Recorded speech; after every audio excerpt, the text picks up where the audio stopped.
Good evening. Welcome back to Star Wars Knights of the Old Republic 2.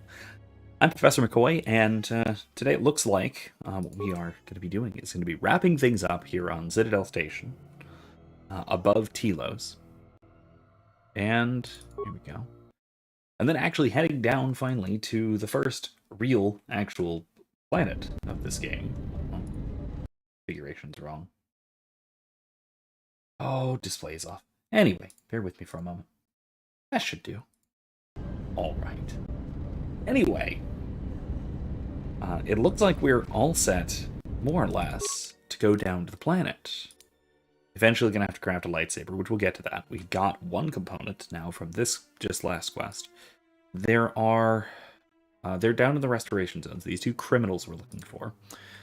Fuel source, we'll find off planet, arrested, yeah, but not anymore. Rebuilding HK, no, we're good. I think we're good to leave the station, if I'm not horribly mistaken.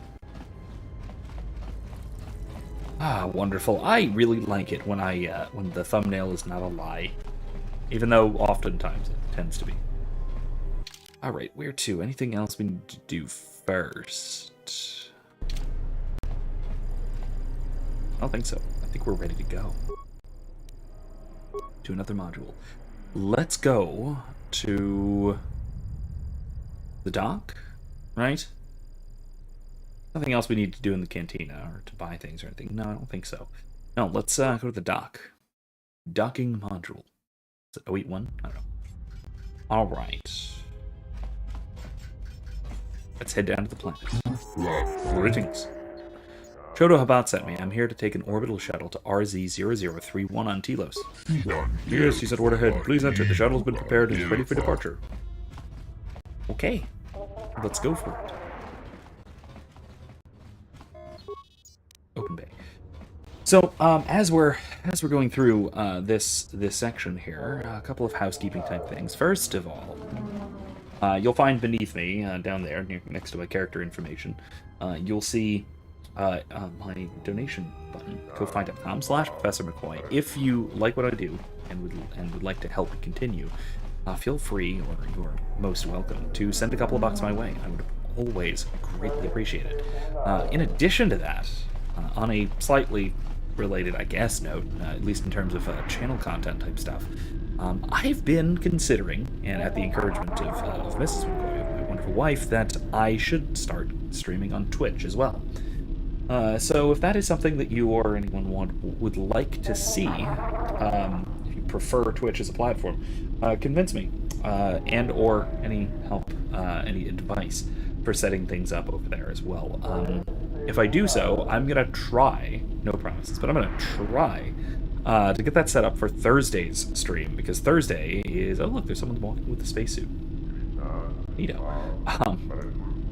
But Thursday, I'm starting a new game. We just finished up Dragon Age Inquisition last week, and I also wrapped up with that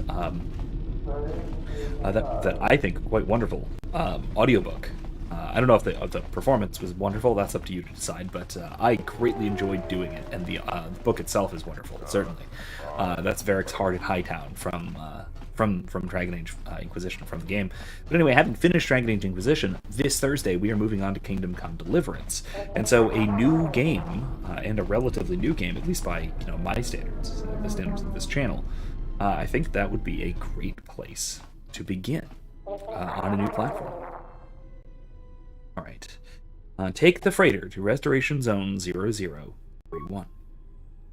Cutscene time.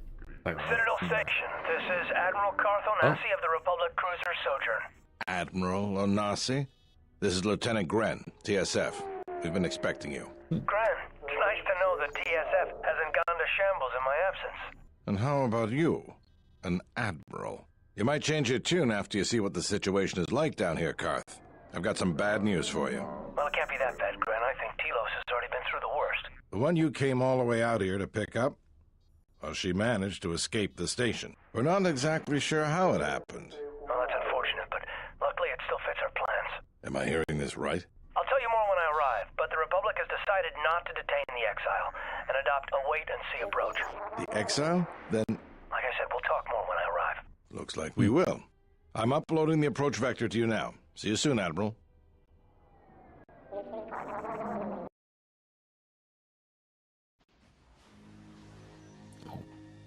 I'm going to disappear for a moment while we do this.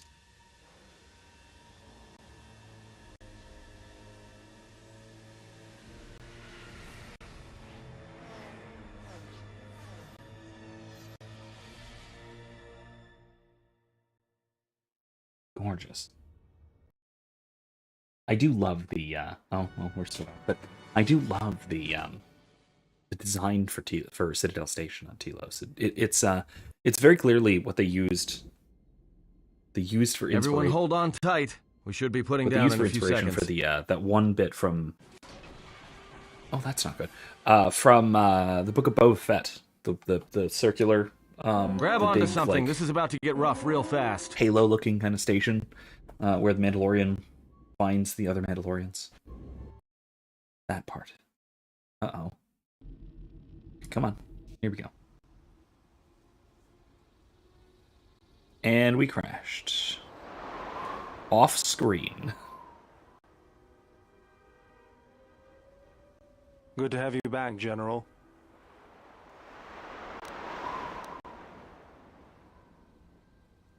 What happened? Easy now.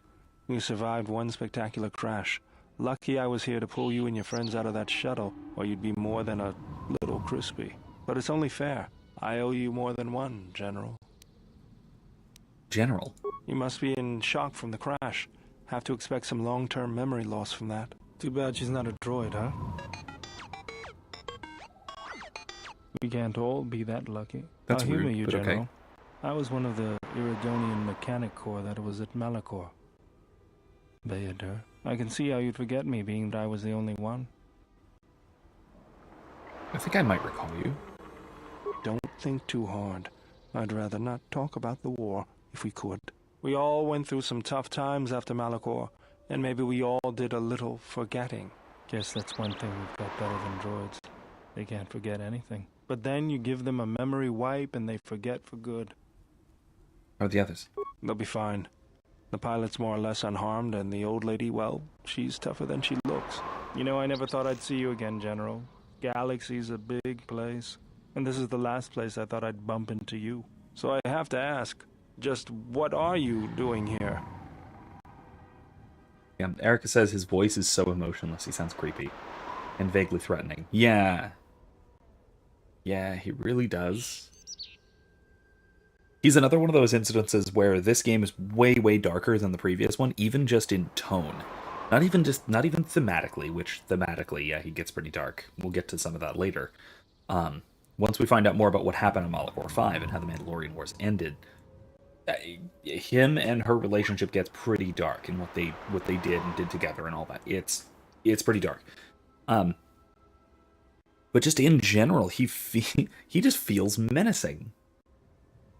He really is a genuinely nice guy, gradually. And there's nothing hiding behind that weird tone, but God, that's a weird tone.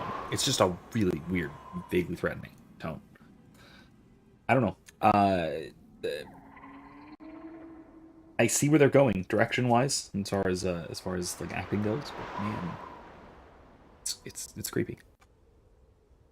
I was told I might be able to find my ship here. Well, if your ship's in as bad shape as this one, I don't think you're gonna have much luck. Well, this is familiar. Feels like my last time on Telos.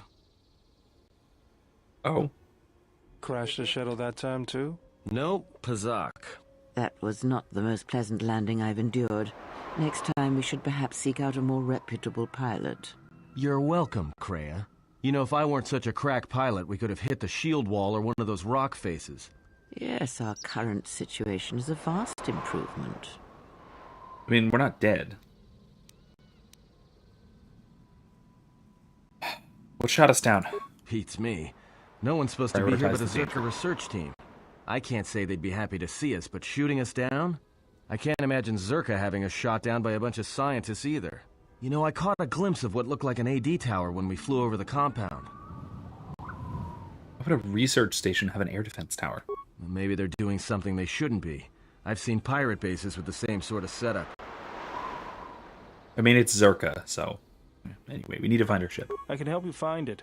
I have access to the shield network. I came hoping to repair whatever damage your shuttle took, but not even I can fix that wreck. So what do we do? We'll have to get back to the compound. It's the old Ithorian research station, turned into a salvage team staging area. It won't be an easy hike. Why not? First, there's a mercenary pursuit team looking for me. If Zerka secure the compound, there could be a lot of them out there. Second, there's all the Canucks. What's a Canuck? The vicious wide-jaw predators the Ithorians imported from Duxon. They were meant to keep the herbivore population in check. Right. I don't see any herbivores around. Right. The Canucks ate them all. Now they'll eat anything they can catch, including us. Without Come the on, Ithorians really? to maintain the accelerated ecosystem's balance, everything here is falling apart. Oh, I see. Zerka's killing the restoration project piecemeal. Why? They stand to gain from all That's this. the plan. Let's get going.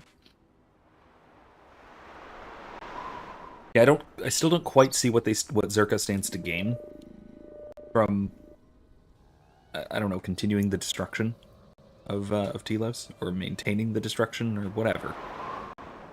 Keeping Telos destroyed. And, I don't know. Bowdar has joined the party. Baodar, whatever. Special ability to rend and destroy force fields, uses shield breaker ability in combat to disrupt enemy shields. Yeah, keep him. Oh, he's already in. Okay.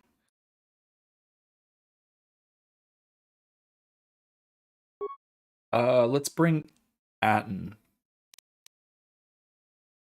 Yeah, that'll be good. Let's level him up.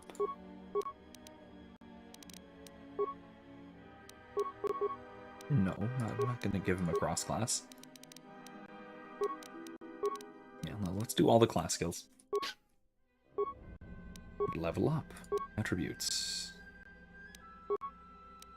Dexterity? No. Let's go intelligence.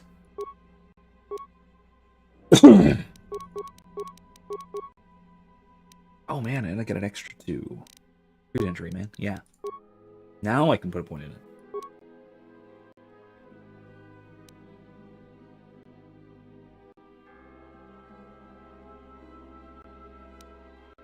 Efficiency melee.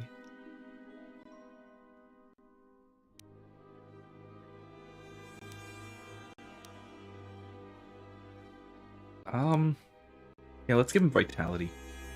Or regen. Yeah, let's give him regen.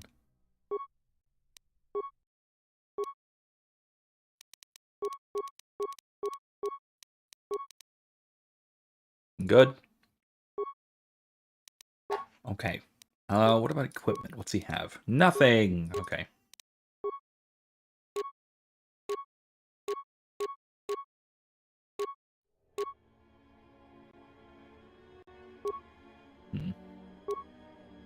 Sith heavy suit, I think. Military, no. Let's give him the Sith battle suit. Sounds good. Melee shield, energy shield. Neural band. No.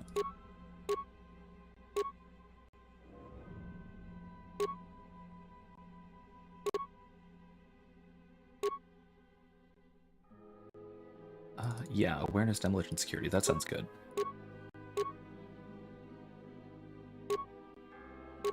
Exchange, casual gloves, cardio.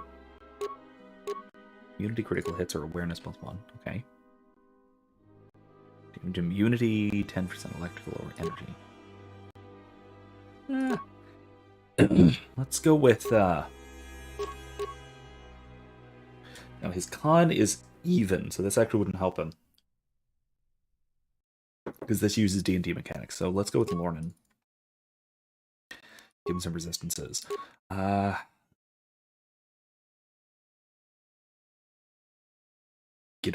Beacon. No, that's kind of crappy. Why would I give him that?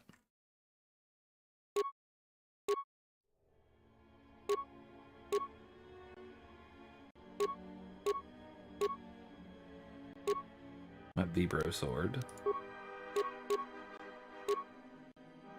And then...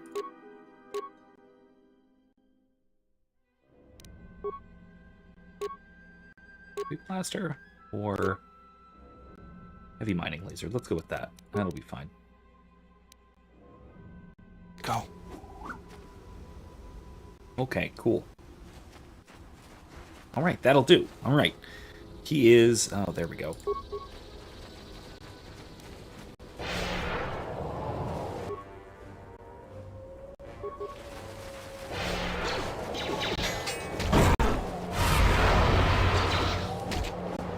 Time to take you down to soft war where that came from.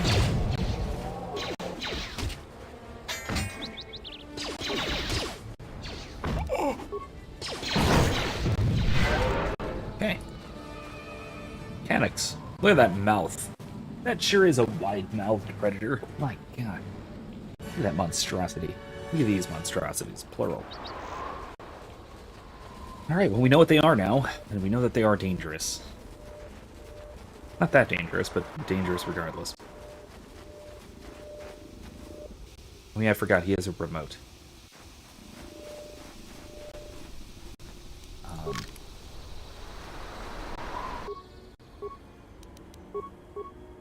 Yeah? Mercenaries, right where we need to go. That sentry droid probably spotted us already. Great. They were probably looking for me when they saw your shuttle go down. We could try handing the Zabrak over. You know, bargaining chip? Who do you think shot you down in the first place? Good point. Forget I said anything. Mm-hmm.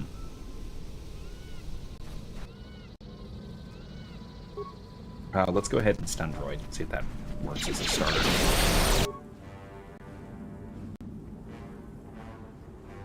Oh, that guy's got a shield. Okay.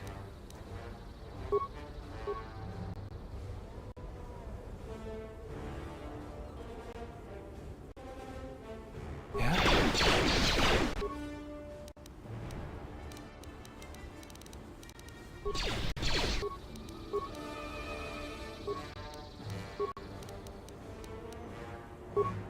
Shield breaker. There we go. And you... Snipe the droid. I hear you.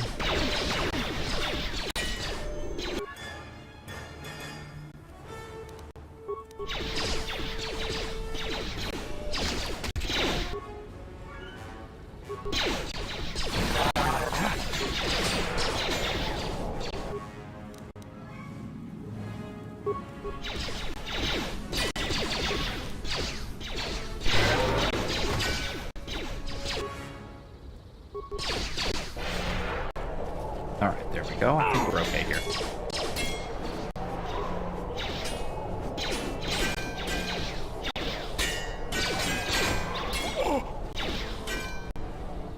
Alright, not bad. Ooh, a force pike. That's nice. What's this here? Code locked. Can't use it. Also code locked. Alright, alright. Heal up a little. I do regenerate both force points and health points at a relatively good rate, so it's not too bad. Switch. Switch. Right? Actually, what he has. What does he have? What is his offhand? Okay, yeah, no, it's static.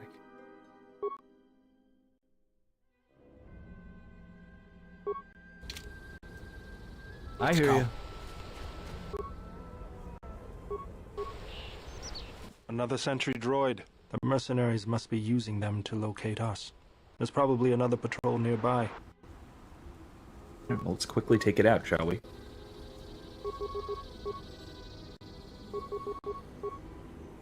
Just say the word.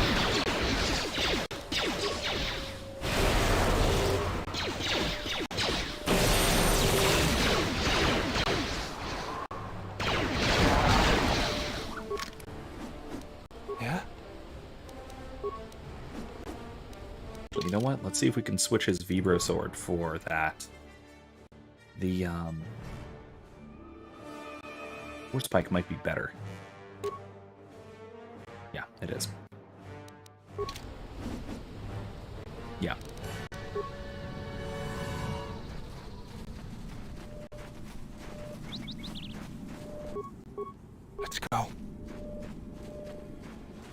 Good luck, we didn't expect to see you again. Looks like I'll be able to collect on that bounty anyways. Now you're saying just what I'm thinking. We thought our situation was being stuck here on the planet's surface would keep us from collecting the price Godo has placed on your head. But now you've so thoughtfully delivered yourself to us. It would be remiss to allow this opportunity to pass us by a second time. Wait, bounty? Why is there a bounty on your head? It's a long story. It's a long story, Bowder. Don't you know? The exchange is paying handsomely for the head of a Jedi Knight. Your friend here just so happens to be one. But that's of little importance. All that matters is that we're able to take them back to Nar I don't Shaddaa. think so. You'll have to come through me if you want to take the general. That was the plan anyways. How about you recover that thing? And you, can you shoot? No.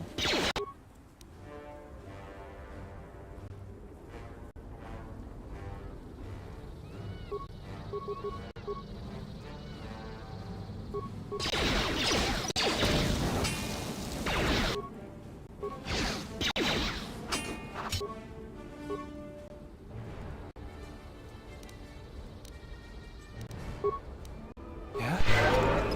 I hear you. Kidding me.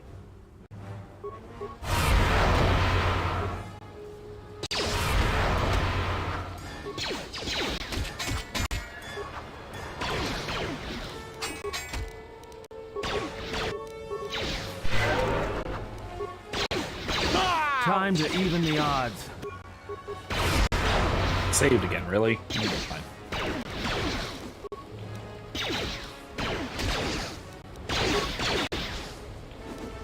Time to even the odds.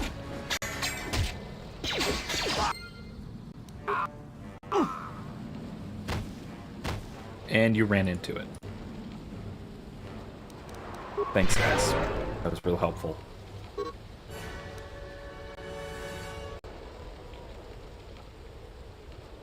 I can't heal you guys anymore yet. Or a little bit.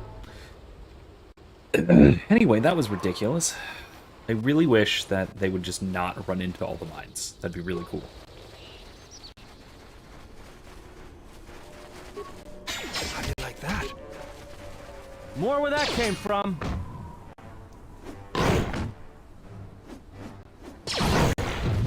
Nice shoot.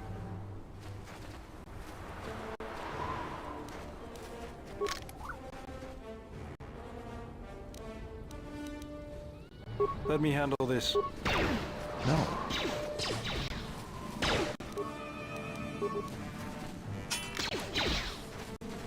More where that came from.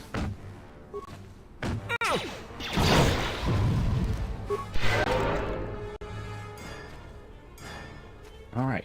What's that? Yeah, it bothers me a little bit that the AI, the companion AI, just insists on running over mines. Basically at every opportunity. Really quite annoying.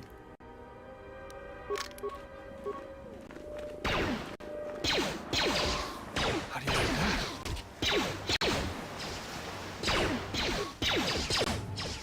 You...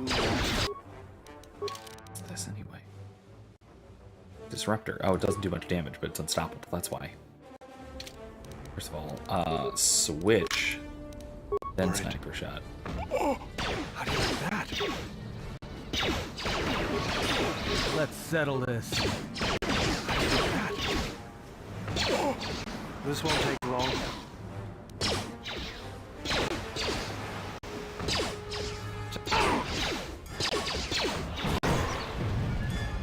I always feel a sense of calm when I walk the surface of Telos. The Ithorians are truly amazing in their work. Amazing at wasting the Republic's credits, maybe. But now that you mention it, I think I feel it too. Like a weight's been lifted off my shoulders. Quiet. There's a large mercenary patrol up ahead. If we move carefully along the perimeter, we may be able to get by without their spotting us. We could cross along the shore, or head along the cliffs to the south. Let's go along the shore. I'll follow close. Yeah, let's avoid the giant group of mercenaries, honestly. I hear you. Let's see. Oh, that's right. Okay, cool. Let's heal up Bowder really quick, because he's going to be tanking for us a bit. Let's still go over there and see what we can find.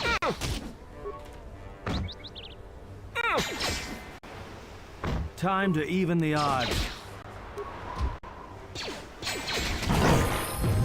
Ooh, that leveled. Nice. Yeah, the companion AI really could use some help. And it's... The micromanagement is not as... Honestly, is kind of worse in this game. It doesn't work as well as in the previous, as in KOTOR 1. Which is one of the very few quality of life... Just say... disimprovements? That's not a word. You know what I mean, though, I believe. Yeah, that'll do. Say the word.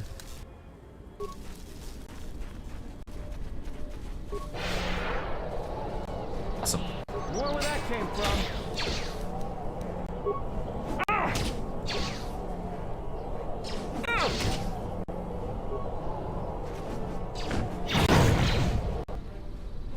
Alright, cool.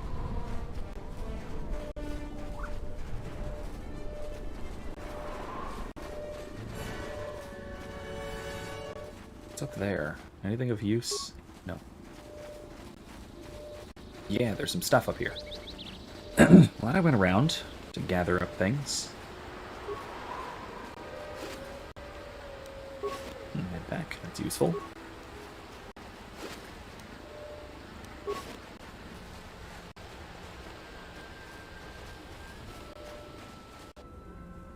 No.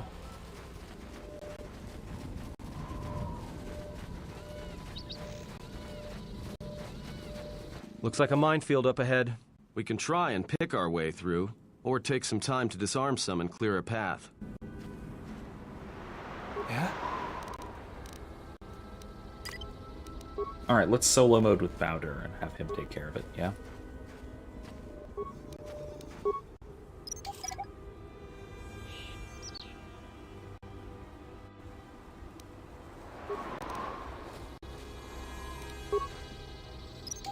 See how many I can recover before those turrets start shooting at me. Yep, there they go. Okay.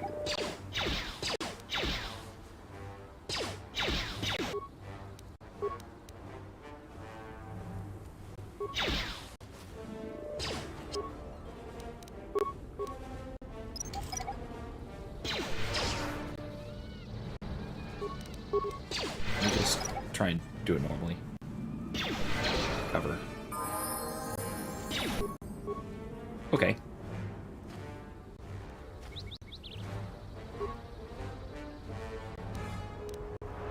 I guess she leveled up from that, from failing to heal him.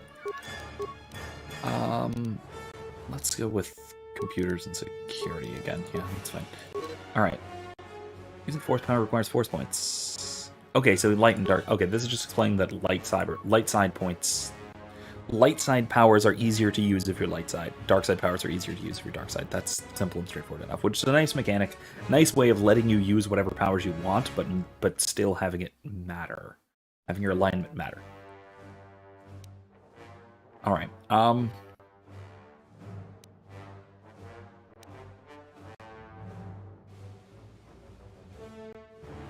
I kind of like this as an idea.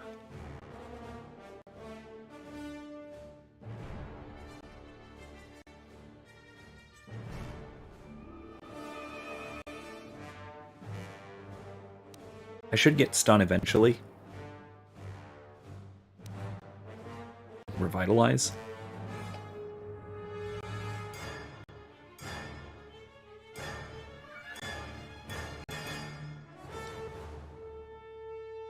I'm gonna go with deflection first because it'll make me die less.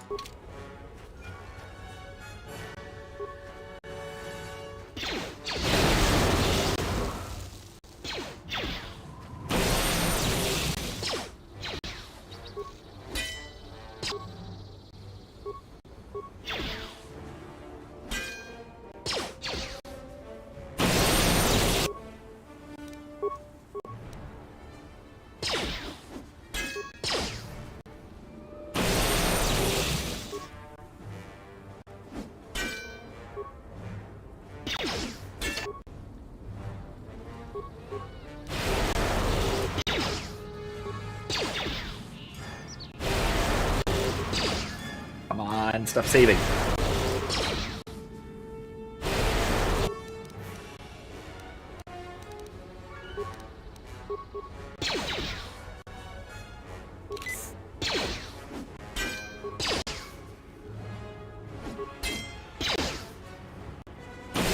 There we go. Okay. That should let us finish it off. Alright, cool. And I gotta say that the dice, so to speak, in this are... They make it kind of rough. Yeah? Okay. I hear you. Just healing a little bit. What's going on? Okay, level up.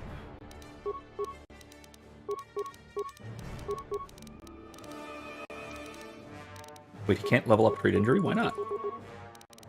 Oh, it's maxed out for his level. Oh my god, I need to use stealth. I'm gonna bank it. I guess, yeah. Alright, cool. Alright, let's just recover these mines and move on. Failure. Let me try again. I'm under no pressure now, so I can just keep going. Oops. Anyway, though, yeah. So, this is one of those cases where, situationally, where we have a weird... this speaks to something I talked about last week, but I'll go back into it as well. That what we have here is a case where there is this this conflict between nominally private entities, right? Because you have Zerka, which is a corporation, which is basically a private company, and then on the other hand, you have the Ithorians, which are a semi-governmental, but also not a. They're governmental, but they're non-sovereign. They're non-sovereign in the sense that they are not... I mean, they're not the Republic. They are backed by the Republic, but they don't have the judicial authority of the Republic. And they are their own government. They represent the Ithorian government, but that's not a sovereign entity. The Ithorian... the government of Ithor is under the jurisdiction of the Republic. And so... Send your droid ahead. We've been spotted again. And that means more mercenaries. I don't know about you guys, but I just can't wait. We're close to the compound, so they'll be getting ready for us. I think we're close to the compound, too. That means this entire place is probably on alert. So much for sneaking in. There we go. Nice. Alright. In any case, these are humans here. My turrets did not work. But my droids will not fail me. Destroy her, my warbots. While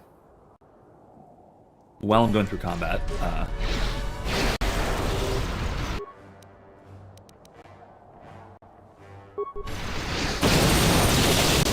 This won't take long. Everyone down!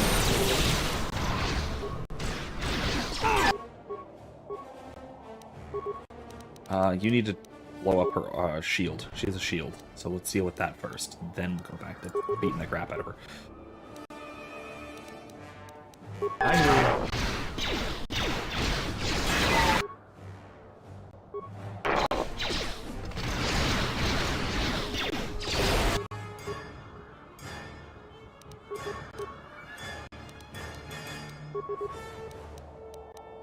Take down her shield. Why didn't it work last time?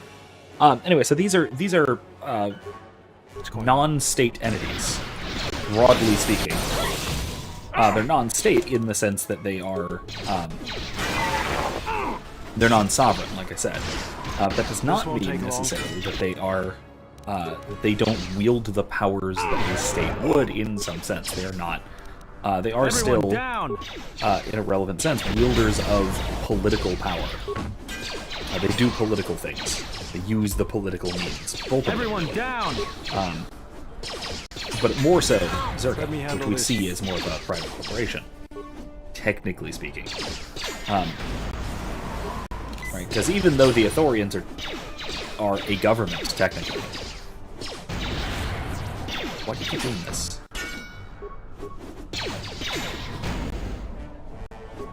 You're still up. I'm gonna throw you off the ground. Let's try this. There we go. Jesus. Anyway. But even though the Ithorians are technically a government, in a sense, they wield political power far less so than Zerka Corporation. What I mean by that is not that they are in league with the Republic, but that they are willing to use what we call the political, I'm going to say before we go in here, the political means, that is, organization of society through violence. Violence or threats of violence. Oh, I forgot. Yeah, this fight's awful. This fight sucks. Here's how we do this. We go stealth. Wait here. There's the landing pad. There should be a computer terminal I can access from there. Looks like we're gonna have to fight our way there, though. Why do you say that? What do we have here? The Jedi. Saves us the trouble of looking for you. Corran Fault did say you were dangerous.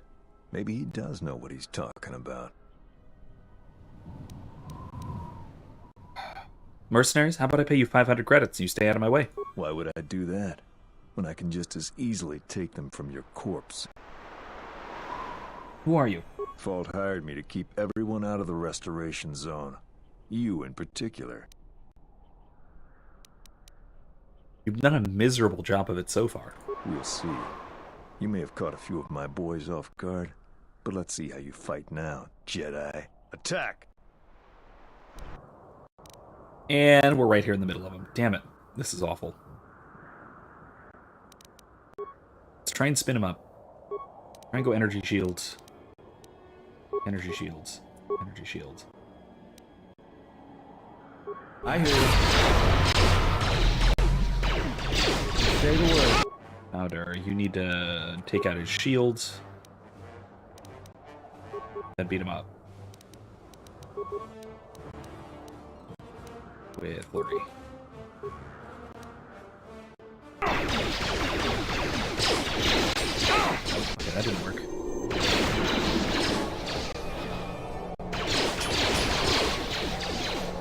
Let's settle this. Powder, you need to go against this guy. You need to do the same thing.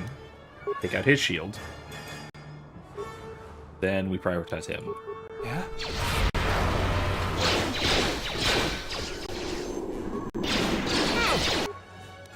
Let's go power attack since he's floating in the air. More where that came from.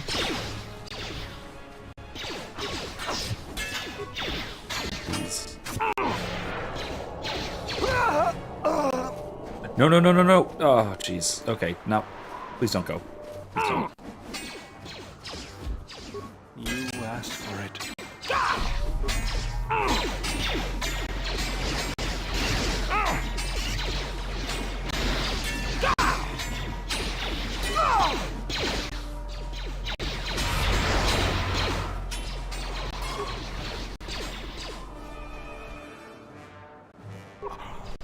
Okay, Bowder is down. That's predictable. Is this guy actually going to come at us or no?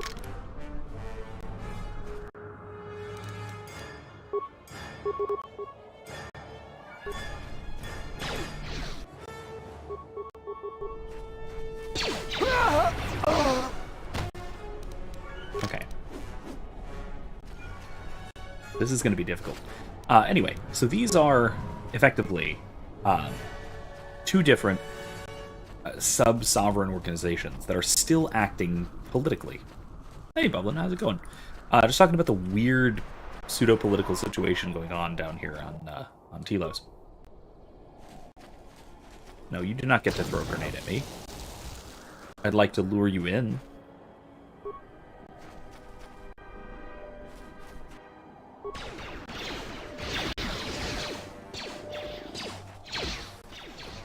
Really? Okay, that didn't work at all. Alright, fine.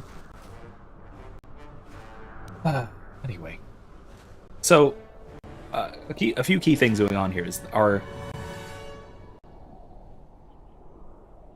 that both are employing, broadly speaking, political means. Right? Both Zerka and the Ithorians. More so Zerka.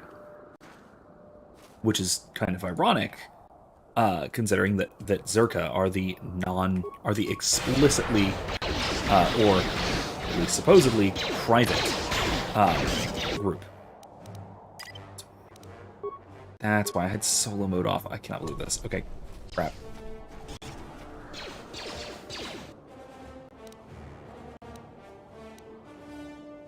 Yeah, that'll work. Time to even the odds.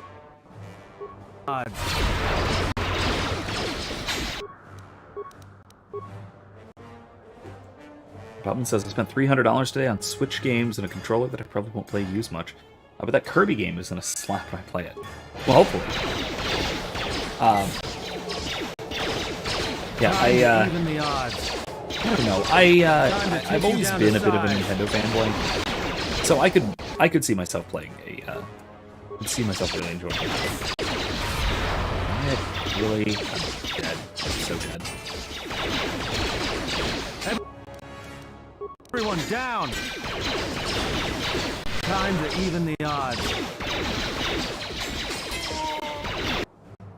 I hear you. Really dead. Really dead. Come here.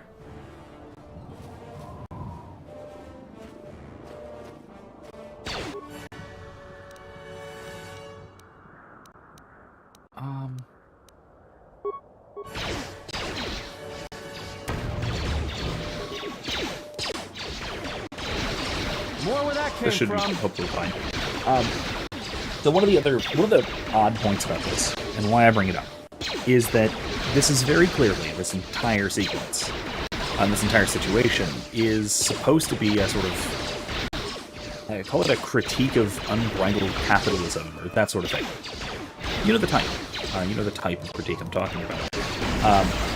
Which is all too common, really. Oh, gosh. Oh, are you kidding me?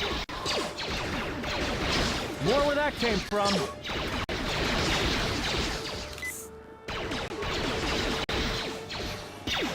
Okay, get out of here. Let's get out of here. Oh, I'm gonna make it. I'm gonna make it. Okay.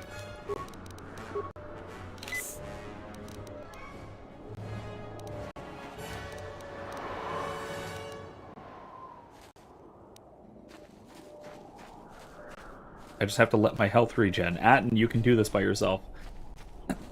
So... if I stand out of their range, can I? Nope, they're still gonna hit me. Okay, nope, that's not right. I was wrong. Guess my health has to just regen, huh? Oh wait, while I do that, I'll talk. I hate this combat. So, this is meant to be one of those criticisms of sort of unbridled capitalism. This is what happens when corporations are set loose and they can do what they want without government restrictions. And that's clearly what we see in terms of Zerka between the previous game and this one. But at the same time, I think that that's not, obviously, I think not a correct analysis of the situation. The reason for that is that the situation is far more like a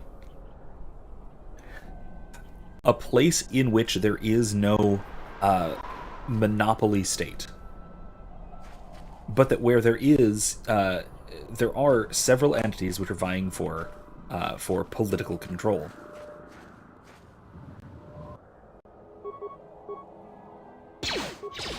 Okay, I got the sneak on him. I think I'm okay.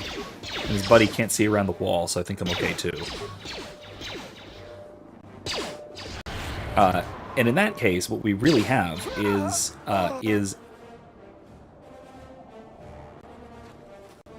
multiple microstates, if you want to put it that way.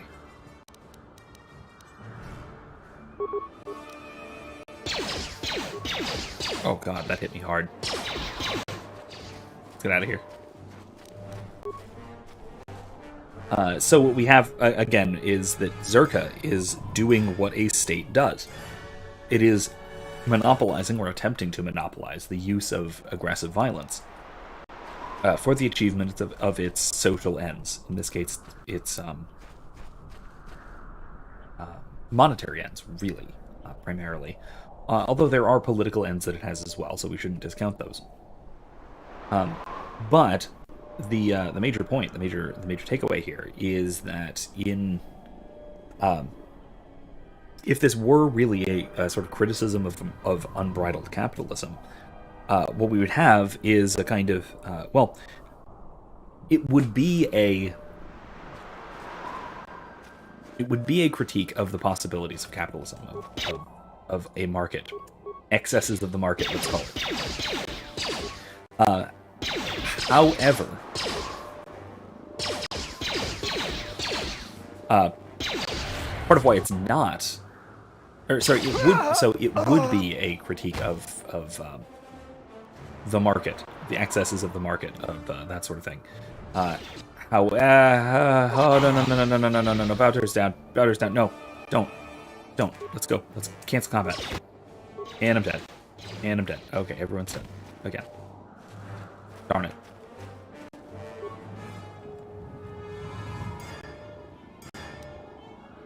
This is awful.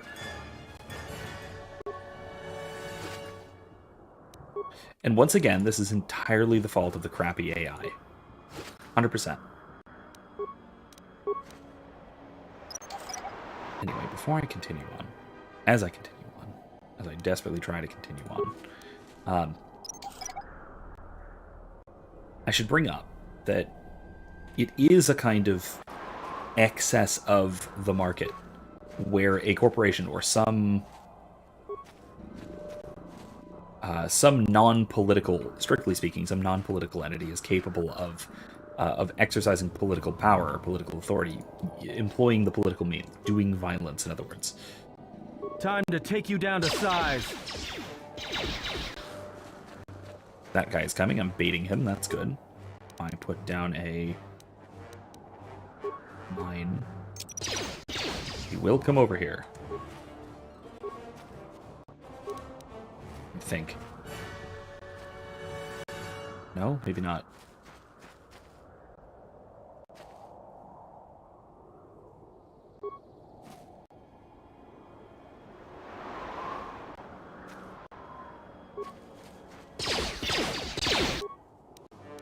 Why does he need to be right there? I'll just leave this right here.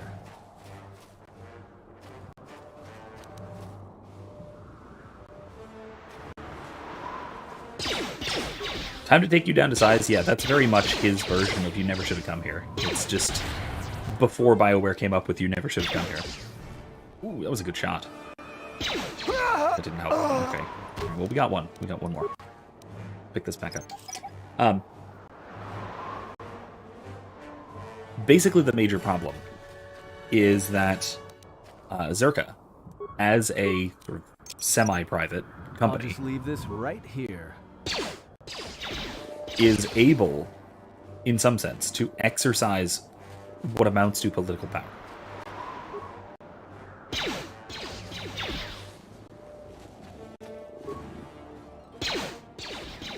Got back in a car. Oh my god, he hit me really hard. Oh, that's bad. He hit me really hard.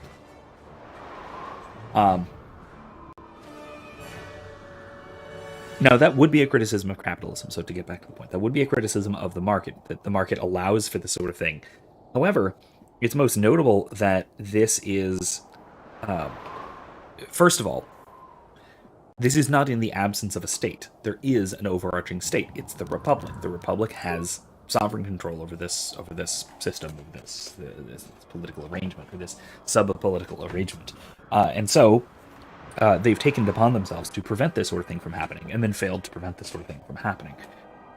And so it is, in large part, a case where there is something bad going on, and the Republic Everyone down! Has taken responsibility for not letting it happen, and then let it happen anyway. And in so doing, has effectively prevented anybody else from trying to prevent it. And so that's a very common problem we find in the real world. The real world version of this is usually referred to as anarcho-tyranny, where an absolutist state, like our own, will put forward a set of policies that prevent people from stopping aggressive violence in the name of preventing it themselves, right? So they are the sole law enforcement agency, or they are the sole source of legal authority.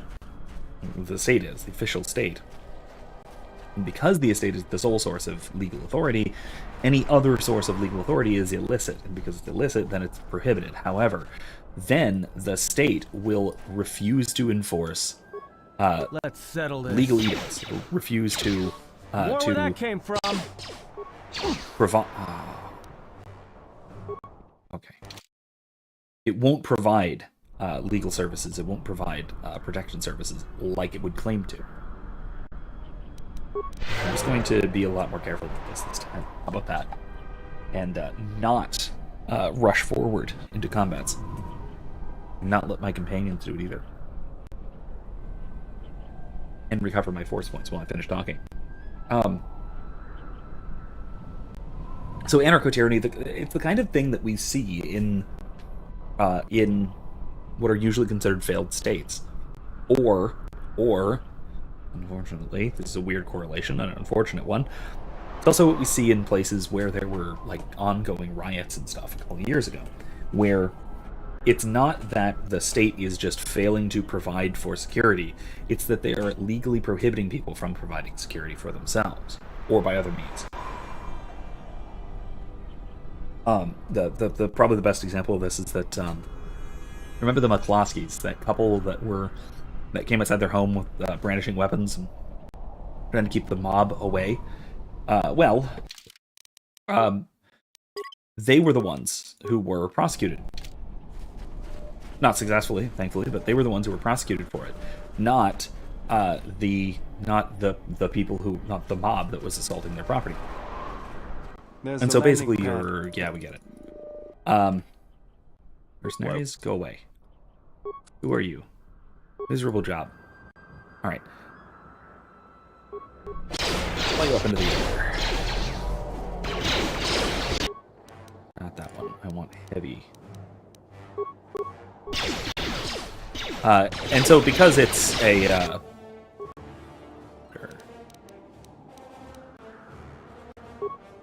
you'll break that guy.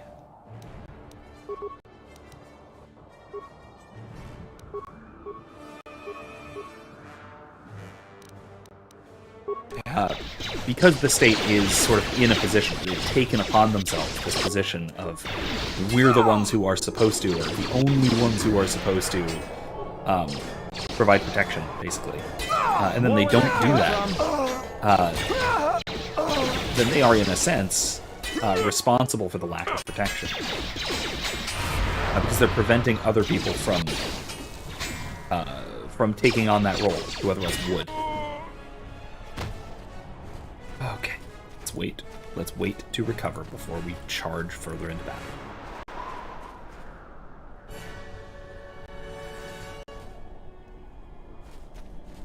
Interesting. And you know how I love footnotes, so I'm going to read yours verbatim. Catholic Phoenix says, "What's happening, Dards?" Translator's note, Dard is slang for friend. That's a bit of Aussie that I had no idea about. I assume it's Aussie, right? Not something else.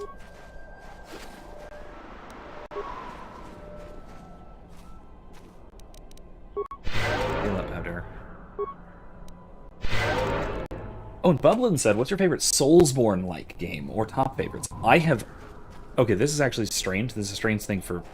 This is a strange thing for me, but I have the only Soulsborne type game that I have ever played. I don't even know if it counts as a Soulsborne type game, other than stylistically or combat style. But it was Jedi Fallen Order. I have never played any other Souls type game. What's going on? Bowder, no.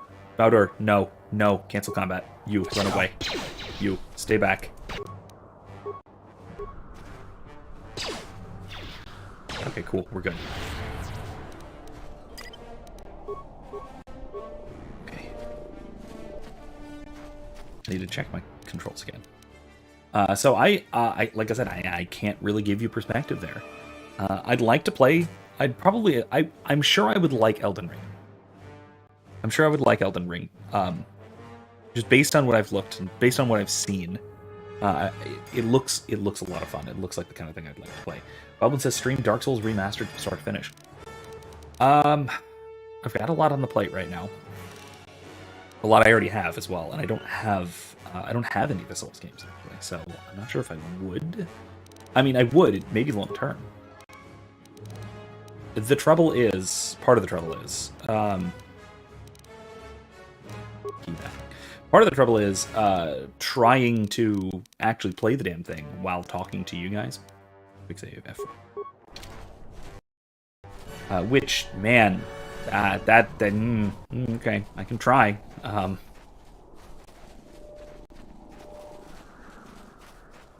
Let's go after these guys down here first.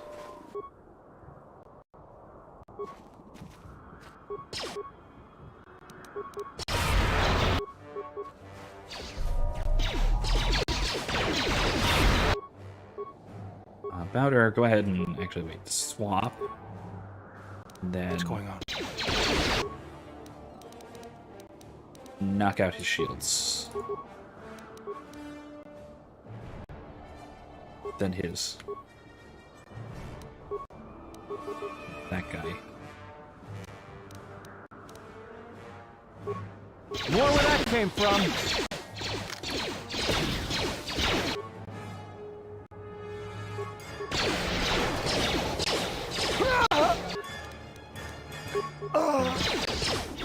Alright, I think I'm alright. I think I'm doing okay. But yeah, I would like to play Elden Ring, maybe even on stream. But again, I think the issue would just be being able to play the damn thing and still talk. Because I'm having, as you can tell, I have enough trouble with this, and this game is not that challenging. It's very thought-intensive. It requires a lot of careful planning and thinking things through. But at the same time, that's not the equivalent of a Souls game. Take him down. Okay. Let's stay over here for a minute. What's going on? Phoenix says, imagine playing Dark Souls whilst answering the autism in the professor's chat. Every few minutes we discuss a new topic and find every excuse to bash heresy. I'd rather play Dark Souls with a guitar. I have seen someone... I've seen videos of someone doing like Dark Souls bosses with a Guitar Hero controller. It's wildly impressive. Also, that basically means that the boss fight has been like mathematically solved, which shouldn't really be possible for most games like that. It should not be possible to mathematically solve it, but it is. So, okay.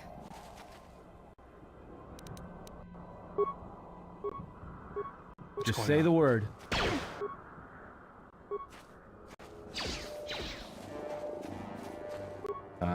Turn off solo mode.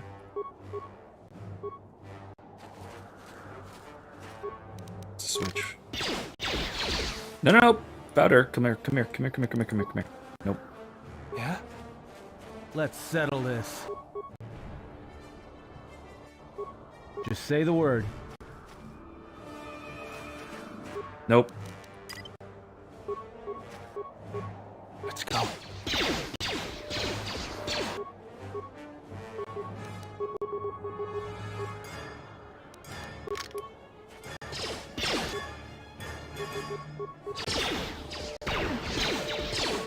Okay.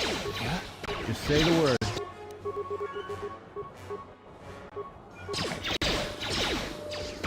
This is ridiculous. Yeah? I hear you.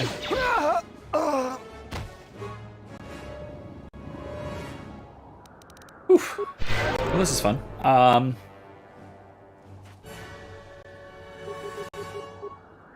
What's going on?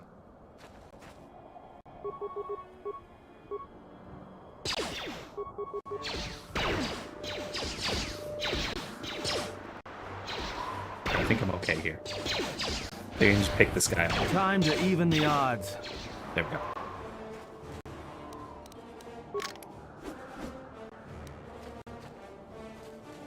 All right.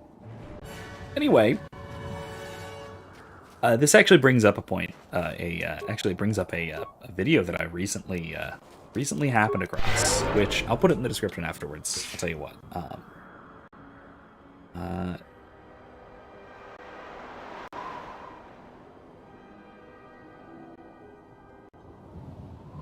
Where it was Dave Smith on the Part of the Problem podcast looking through a segment from Ben Shapiro from Daily Wire, where Ben is trying to argue against at least a form of libertarianism. And he's failing pretty thoroughly. Dan is, that is. And the reason he's failing is because he's essentially arguing against a very poorly constructed straw man, which is basically equating libertarianism with social isolationism and individualism in the sense of Everyone down! Of each individual is alienated from each other, and we have no social commonality or relationships or anything like that. Basically, that is the strong man of libertarian thought that he's putting forward here, and it's really quite embarrassing, or it should be. He should be embarrassed for this intellectual stupidity, because it's exactly the same kind of straw man nonsense that every libertarian hears every hour of every day, mostly from conservative trads. Say, oh, libertarianism just allows for degeneracy, and what are we gonna do? What are we gonna do? Just let people be degenerate? And well, what would society be without rules and societal interaction? And Dave is just like, yeah, libertarianism is not opposed to any of that, literally any of that. And libertarianism has also zero to do with degeneracy, so you're just completely hilariously wrong, and it's really, really easy to pull apart these sorts of arguments. And the reason is because what most people think of when they think of libertarianism is one of two things. Either you're a leftist, and you think of libertarianism as corporatism. Oh. Hopefully I'll be able to access the SHIELD network from this console. Okay. Man, that quiet, Good. calm voice. And my passcodes still work. Now let's find your ship. So, before we get to this, so if you're a leftist and you're criticizing libertarianism, it's because you think it's corporatism. You think it is a kind of pro-business type of thing, where you're subsidizing is again a key point here, because that's very anti-libertarian in reality. But you're subsidizing or promoting or protecting corporations at the expense of individuals. And so the state, they see libertarianism as saying, they see that the state should promote business interests rather than private interests. And they're just working within the status paradigm, of course. And so libertarianism says, what the hell is wrong with you? You're a crazy person. Why would you say that libertarians want the state to do something? We want it to go away.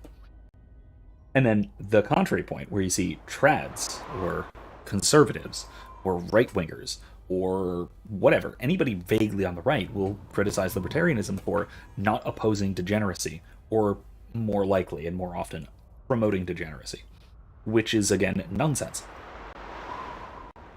There are libertarians who promote degeneracy, and I think that they're degenerates, and that to paraphrase Hans Hermann Hoppe, that they have no place in society and should be physically removed, so to speak. And that's, quite frankly, that's what the Mises Caucus did with most of the Libertarian Party. They physically removed them from the party, so to speak, because they were a bunch of whiny degenerates. And so, you get this kind of dichotomy where libertarianism is seen as these two completely opposite things. as either the leftists see libertarians as Ayn Rand, and the rightists see libertarians as I don't know, Marquis de Sade, whatever. And both of them couldn't be further from the truth. It's equal and opposite nonsense. Also, Dave Smith destroys Ben Shapiro with facts and logic. Yes, that's literally what happens. It's almost comical, because this is one of those places, which is actually not that uncommon, but it happens when Ben Shapiro 100% drops the ball. 100% drops the ball. Ben Shapiro, we live in a society, therefore no freedom allowed. Versus Dave, part of the problem. Bruh, freedom is society. Yeah, and I really like his description that libertarianism just is peace. That's what it is. That's what it means. It is us being able to peaceably live together without fighting each other about stuff. Well, one way that I'll usually test this is which neighbor would you find more annoying to live near? The one who is always in your business and is like reporting you to the HOA and trying to fine you for having your grass cut improperly, or the neighbor whose grass is cut improperly and who leaves their trash can out an extra day? Which neighbor annoys you more? And that will tell me whether you have libertarian tendencies or not. Because if you have libertarian tendencies, the Karen is going to annoy you way more than the slob. And I also think that makes you a good person.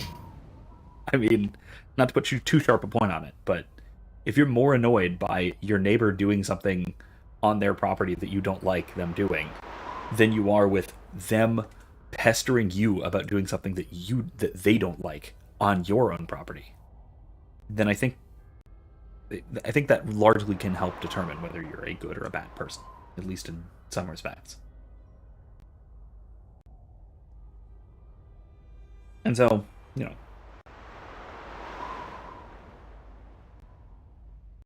in this case, this is one of those leftist criticisms of libertarianism, or an attempt at it, where we see this is just corporatism run amok, where we see that corporations are going crazy and are basically wielding the power of the state without any of the oversights that we pretend that the state has.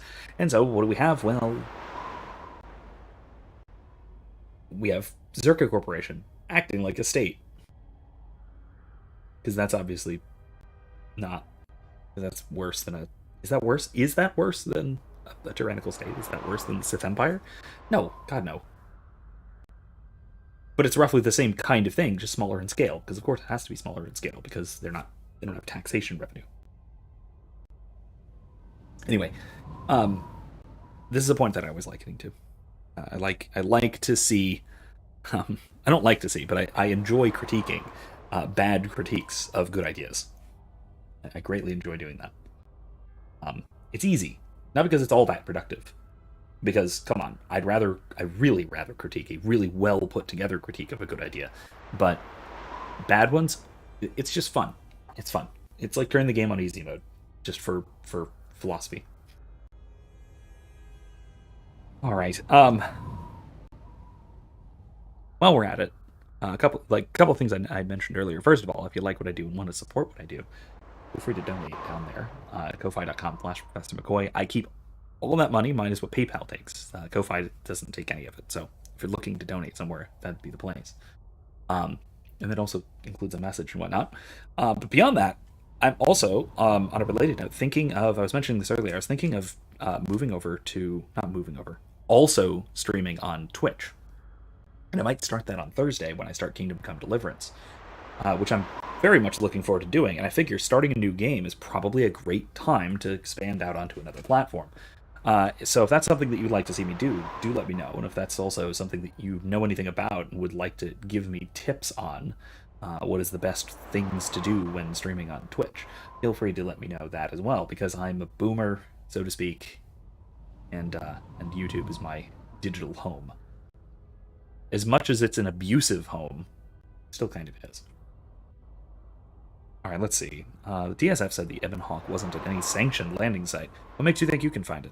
The TSF probably thinks the ship was put down in the wastes, but they don't know the planet as well as I do. Telos' atmosphere has been turned into acidic vapor. Landing a ship in the wastes would be like sealing it in a hangar full of hungry Minocs. I'd say there's probably an illegal landing site somewhere then. so that means there's probably an unsanctioned landing site somewhere on the planet. Still You just said shielded, that. but not a restoration zone or other listed facility. That's why I need access to the SHIELD network. All right. Here, a small anomaly in the SHIELD network's power grid.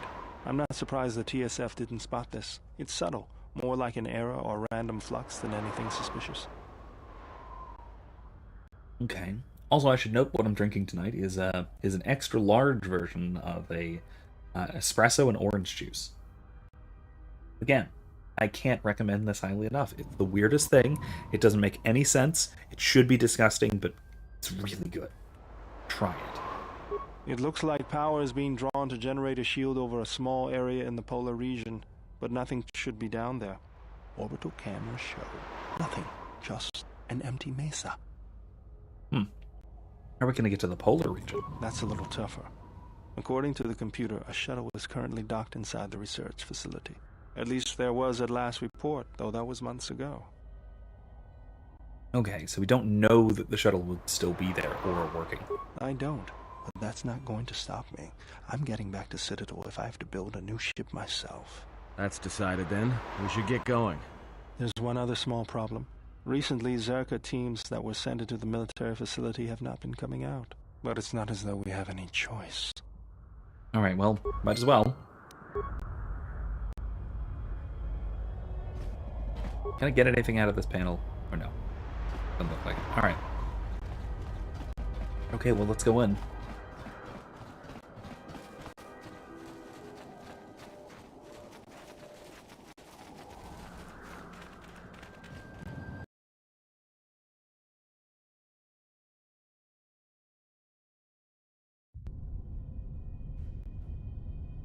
Oh, there's dead people in there, huh? I hear you.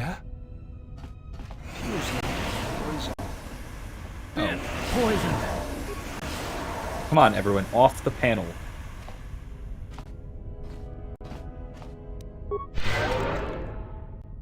Oh, that doesn't cure poisoning, does it? Oh, jeez. I've just gotta let it run its course, I guess.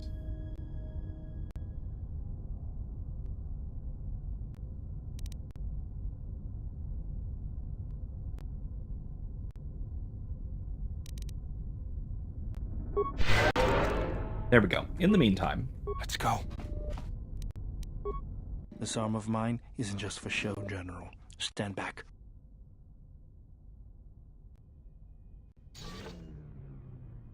The meat. Zerka mercenaries were a little surprised when I broke my way out of my holding cell. The shields there were even weaker than these. After you. He can break various shields with his repulsor fist.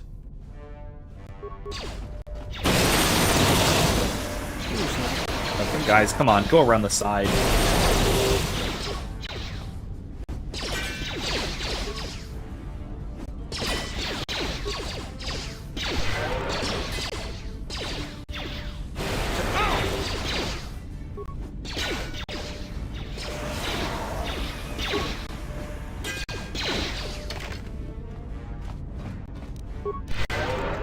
Just don't step on them. They're very easy not to step on. AI pathing in this game, man, I tell you what.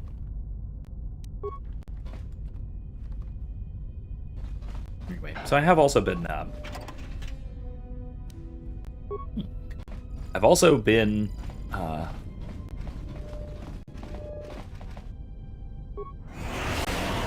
Yay, I'm poisoned. Great.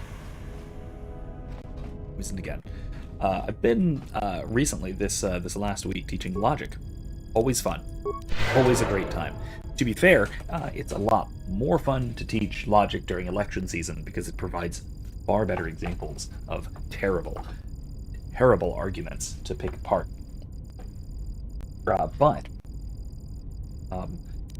most of the examples I had over the last week or so have been relatively tame, relatively mild, and some of them comedic and such, fun, but relatively mild. So tomorrow, I'm wrapping up a section on logical fallacies, where I'll be looking at things like appeal to authority, or fallacious appeal to authority, appeal to illicit authority, let's say. Looking into slippery slope fallacy, looking into what else on the list? What else haven't we gotten yet? Oh, ambiguity, shifting meanings. So there is where we get into some really, really good material. In some cases, very spicy material. So, appeal to authority. The way I usually explain appealing to authority, and even using citation, and I think this is actually quite useful, is to sort of think in this way, whether it's in your writing or otherwise.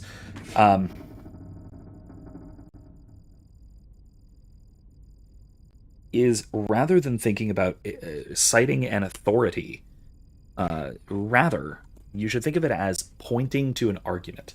So if you're referring to what somebody in authority or an authoritative figure or somebody says about something, then you're referring to what they're saying, not who they are. Otherwise, you're just doing the inverse of an ad hominem.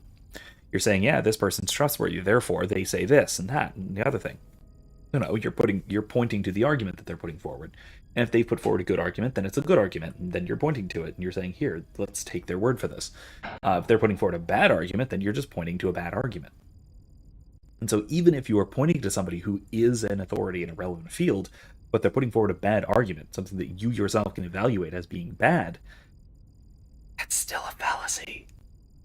Or at least it's a bad argument. And so, my go-to example for this, of course, especially nowadays, my God, nowadays, is anything that Dr. Anthony Fauci has said at the last 2 years, which were obviously false at the time. What's going on? But now even more so in retrospect. Like, not again, really, guys? Been poisoned. Then just stop standing there. Oh my God. That was stupid. I hate the AI pathing in this game. Yeah?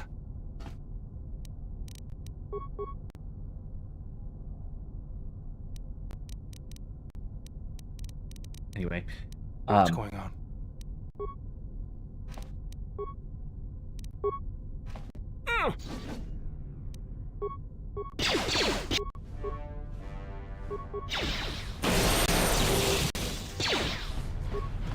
So, if we can point to basically any of the bad arguments that Fauci's given us over the last couple of years,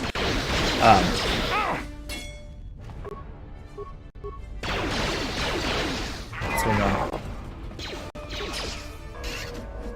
More where that came from. If I use that, okay, fine, there we go. Jesus. We can show that even though he is a credentialed expert in virology and such, when he puts forward arguments, even arguments within his area of expertise, they are only as good as the arguments themselves, not the expert and the expertise. The expertise is only relevant insofar as it gives us a reason to think that he is the kind of person to probably provide good arguments, all other things equal.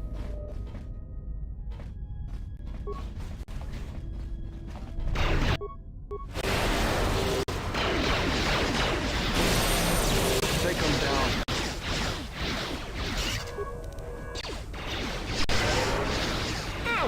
Now, all other things are never equal, and everybody provides bad arguments sometimes, some more than others.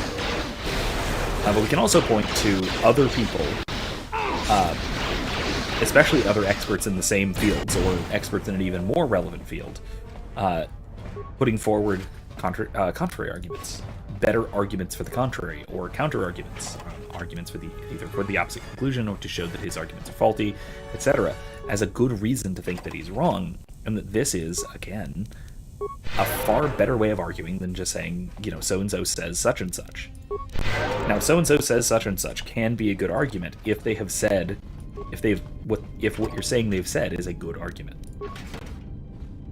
And, we don't have time, typically, whether that's in a paper or just in our lives in general, to provide arguments to provide extensive arguments for any given conclusion that we want to provide. We're not going to be able to do that.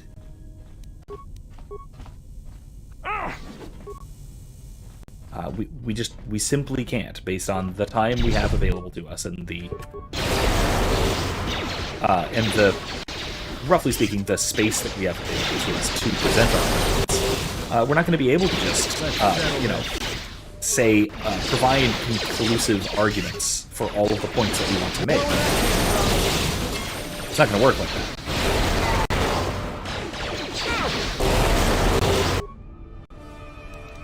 And so if we try to, we will ultimately fail.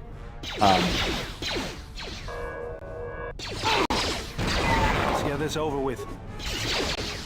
And once we ultimately fail, then what we're going to either do is we're going to have to rely on expertise without good arguments, or we're just going to not be able to actually come to any conclusions about anything, which is probably worse.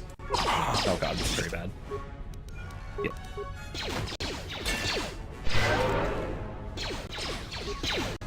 Let's settle this. Oh, come on.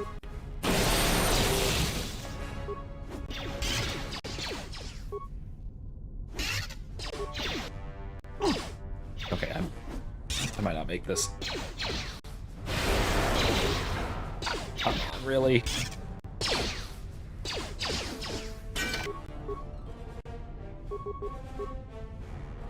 Just say the word. More where that came from. There we go. Okay. Taken care of.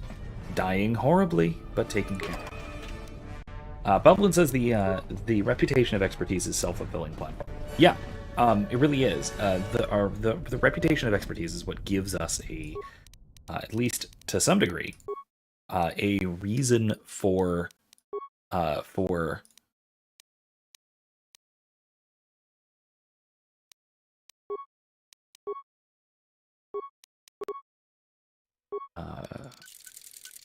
the Vibra sword.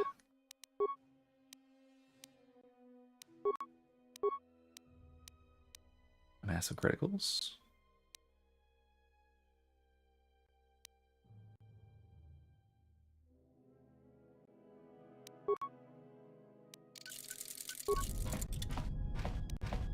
Let's equip it.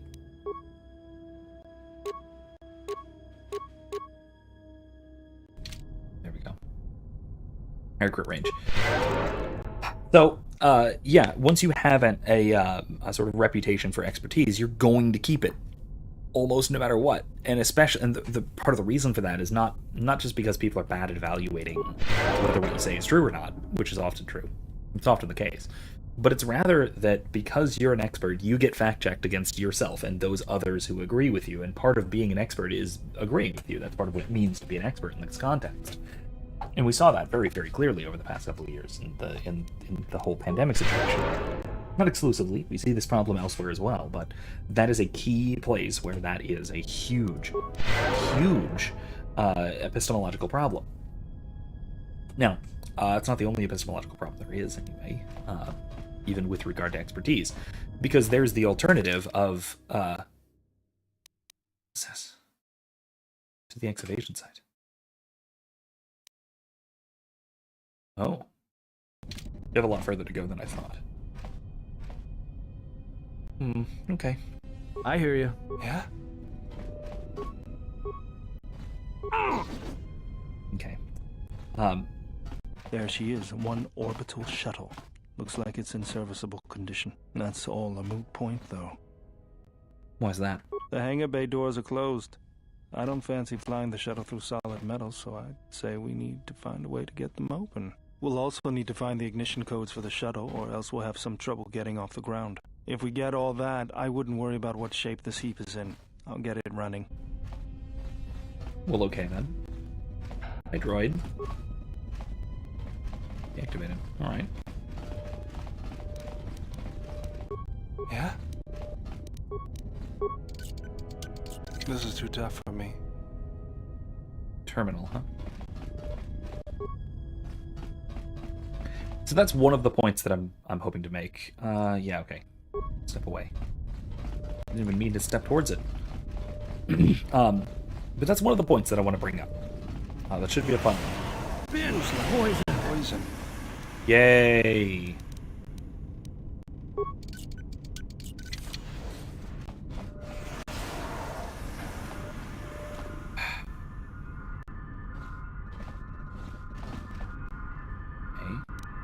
Just say the word. Unlock hangar doors. Okay. Failure. These reactors offline. Great. What's going on? So that's one of the things that I'm planning on bringing up, which should be a lot of fun. Another one, and so that has to do with appeals to authority and such. Another one is the slippery slope fallacy, where we have this idea that anything of the form of, if this happens, then that will happen, anything like a prediction, is a slippery slope fallacy. The trouble is that it's only a fallacy when there is no logical connection between A and B. Just say the word. Or sorry, I guess I should say, when there's no connection between A and Z, so all the way through the causal explanatory process. Turn off security gas vents, please. They're deactivated. Good. God, that's awful. All right, good, they're off.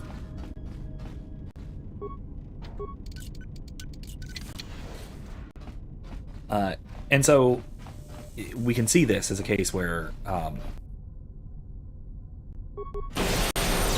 if we allow such and such, then there will be inevitably a result of something else worse happening. Well, yeah, that is often true. But the reason it's true is not just because, A will lead to B, will lead to C, will lead to D, and there's no real causal connection between them. Because that can be the case, right? You can make predictions like that utterly fail. Locked. Near my terminal. Okay.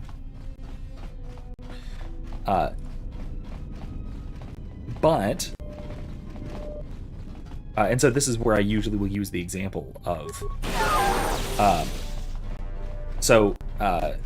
it's the difference between, Time to even the odds. So a common one, really common one, and this is old, at least old for my students who are like 20 at the oldest. But if I go to, for example, the arguments for and against gay marriage.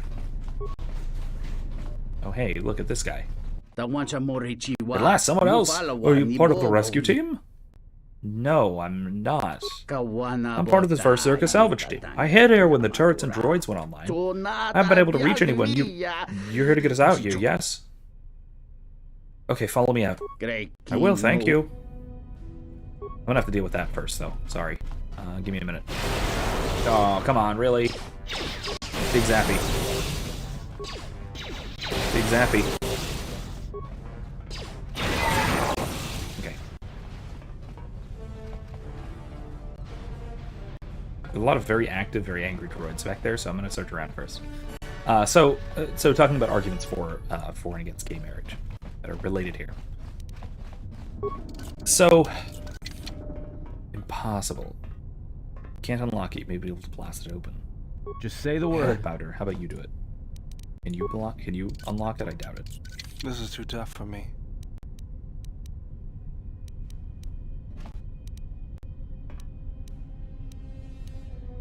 Minor frag, average sonic, deadly sonic, minor frag. Yeah, let's just use an average sonic. Set and activated. Everybody out of here. Everybody didn't get out of there. Fine. So there was an argument going that gay marriage, if we allow men to marry men and women to marry women, then next people will be marrying animals, for example, that lead to bestiality, essentially. And while in that case, that logic is a jump. There's a leap there. It may in fact be the case, worth noting, it may be the case that there will be people in the future moving forward. There may in fact be people arguing in favor of bestiality. And there are in fact people arguing in favor of bestiality. They're still, thankfully, a vanishingly small minority, but they exist. What I'm getting at, though, primarily, is that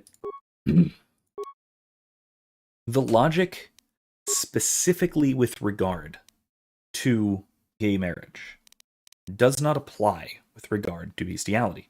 Because the logic for gay marriage is a fundamental change in how we understand the relationship of marriage from its traditional definition, which is a permanent union of a permanent conjugal union between spouses for their mutual benefit and for the benefit of children and the propagation of children, something like that. Very close to that. Now that is that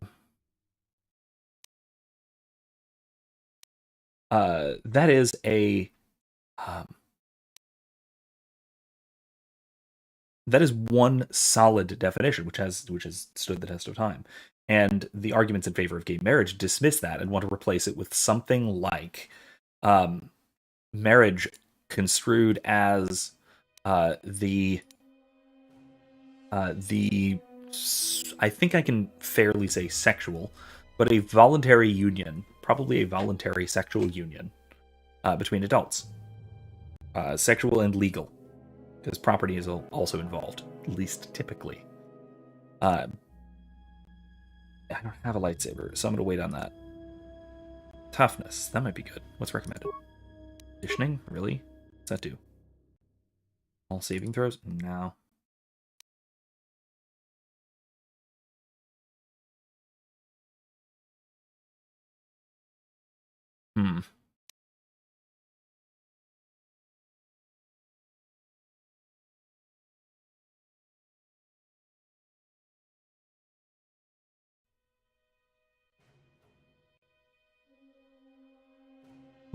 Let's improve our flurry. We can start using that more. Then we'll improve power attack next.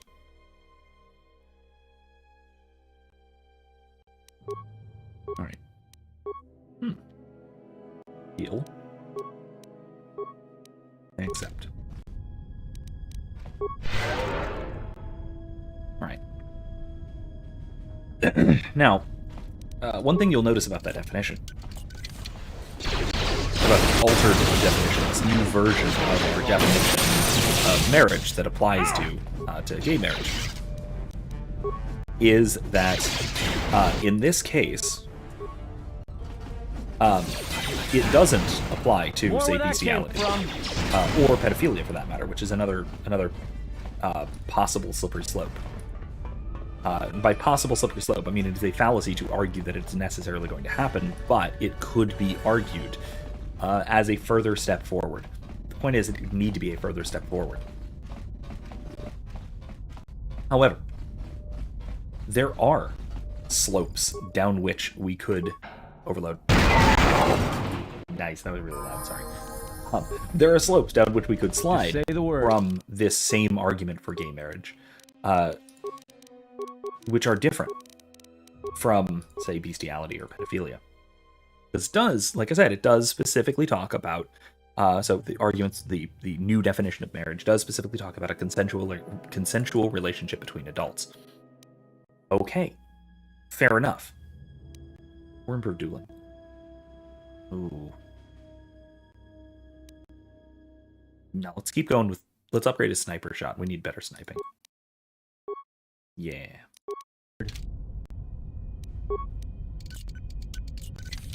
No, okay. I hear you. Let's go. Nothing. This is too tough for me. This is too tough for me. What terminal? I hear you. Let's This go. one? However, the same inactive. Oh god, come on, what's going on? The same argument, or the same new definition of marriage, while it can't justify non-adult human and non-voluntary arrangements, it does necessarily justify any human voluntary, probably sexual arrangement, and justify calling it marriage. In other words, this would necessarily justify such things as plural marriage, or polyamory, or polygamy, or the inverse. It would also justify things like incest, since there is no relationship or no connection to family, or the building of family and the rearing of children. there's functionally no reason not to, or there's no reason to prohibit polygamy under this new definition. It is a relationship, purely voluntary and ongoing voluntary relationship between adults. There could be no reason to prevent incest or group marriage by a definition like that, which is in contrast to the classical definition. And so what we have is one slippery slope, or apparently slippery slope, one which is a fallacy. It will not necessarily lead to sexual relationships with children or animals or objects, because that's not what the new definition is about. However, it can and will lead, the same reasoning with the same principles introduced can and will lead to defenses of plural marriage and incest. Now, I'll also add that one can make an argument here,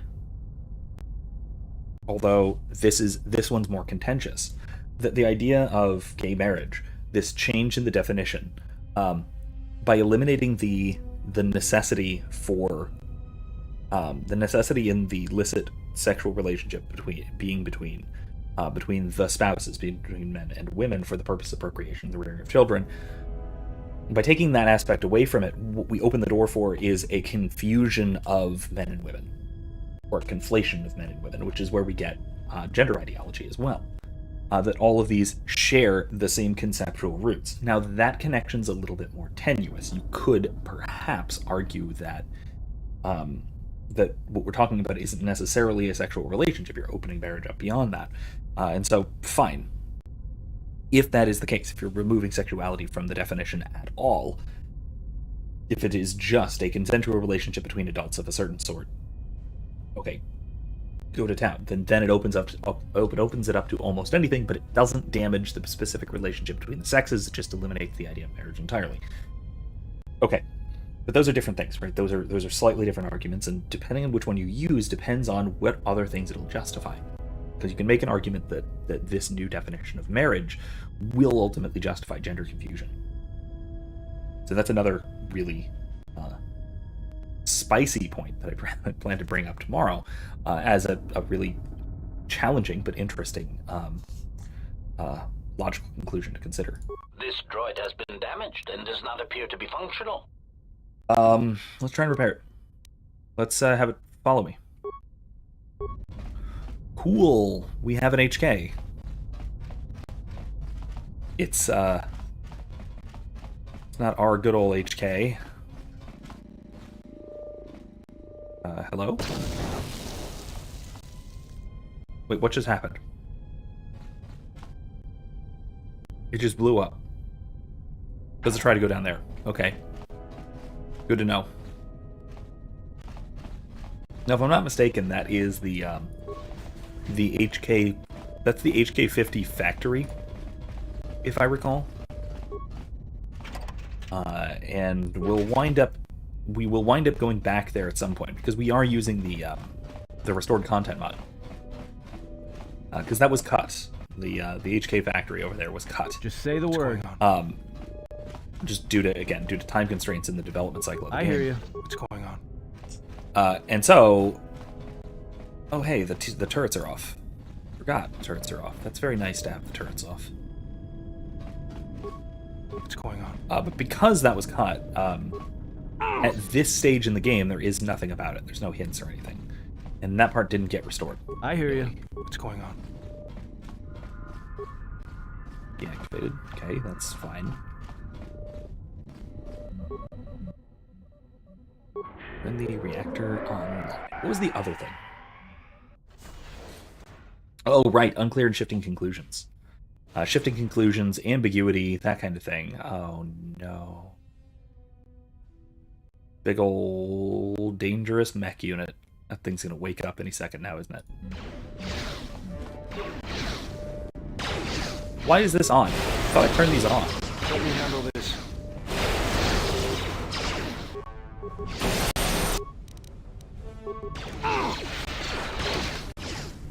Time to even the odds.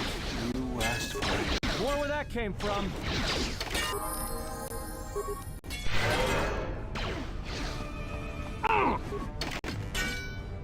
Okay, here we go. What's going on? Let's level up. Yeah, the other one was unclear or shifting conclusions. Fine. Gearhead, huh? Maybe.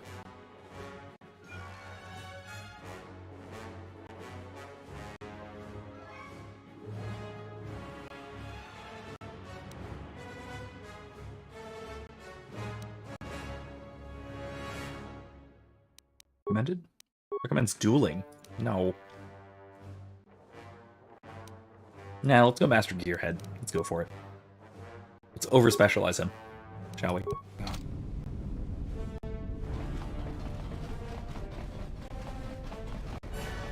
I'm an academic. Over-specialization's kind of my thing. Hey there, buddy. We almost out? Just keep following me. Carefully. Because we're about to hit a boss fight. At least I think we are.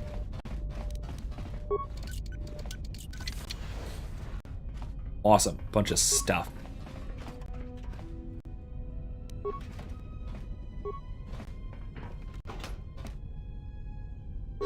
What's this? Datapad contains the ignition code for the orbital shuttle and the underground hangar. Nice. Nice. That's good news.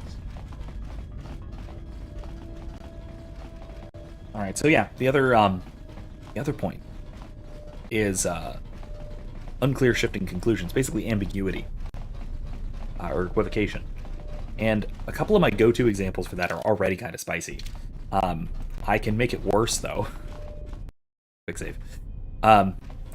So my usual example for ambiguity is to point out one of, if not the most ambiguous terms in the English language, which is we.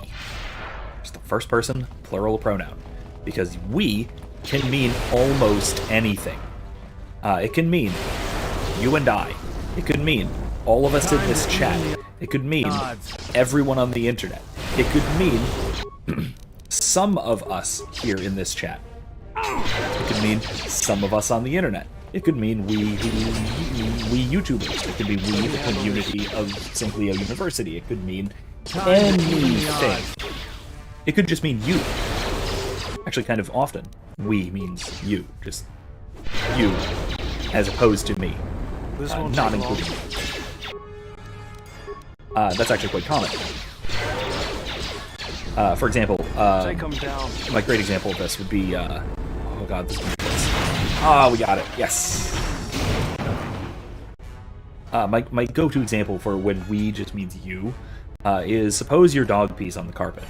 And if your dog pees on the carpet, often what you will say is, no, we do that outside. However, do we really pee outside? Like, do you? No. When you say that to your dog, what you mean is you, the dog, pee outside. I don't. And so we, in a case like this, just means you. Often it means I. Whether that's academically or royally. Right, the royal we refers to I and my official station. Okay, or we in an academic context can mean I. I mean we. We can mean I and those who agree with me. So basically it just means I. I argue. Okay. And so what we have here is a wildly ambiguous term that gets abused like crazy. My go-to abuse term for this, I have two examples. One, suppose you are at a restaurant with friends, and you ordered, a drink and an appetizer, and everyone else got a full meal, and multiple alcoholic drinks and stuff like that.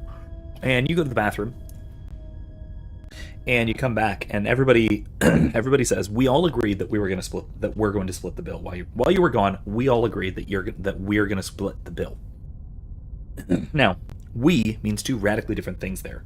First, the first instance, we agreed means the people who were present, not you. And then the second instance that we are going to split the bill includes you all of a sudden. And so they have decided for you what you're going to be paying for. I have to open the hangar doors. Okay, fine. Oops. This is actually very closely analogous to another situation where we gets abused, where we say something like, unlock the hangar doors, where we talk about we used politically. For example, we voted on the matter, therefore we have to follow these laws. Or we voted for such and such politician. Let's go take it to the polar mesa. We voted for such and such politician, so we should respect him or her, right? Or we should listen or obey, or whatever it might be. There we go. Statement.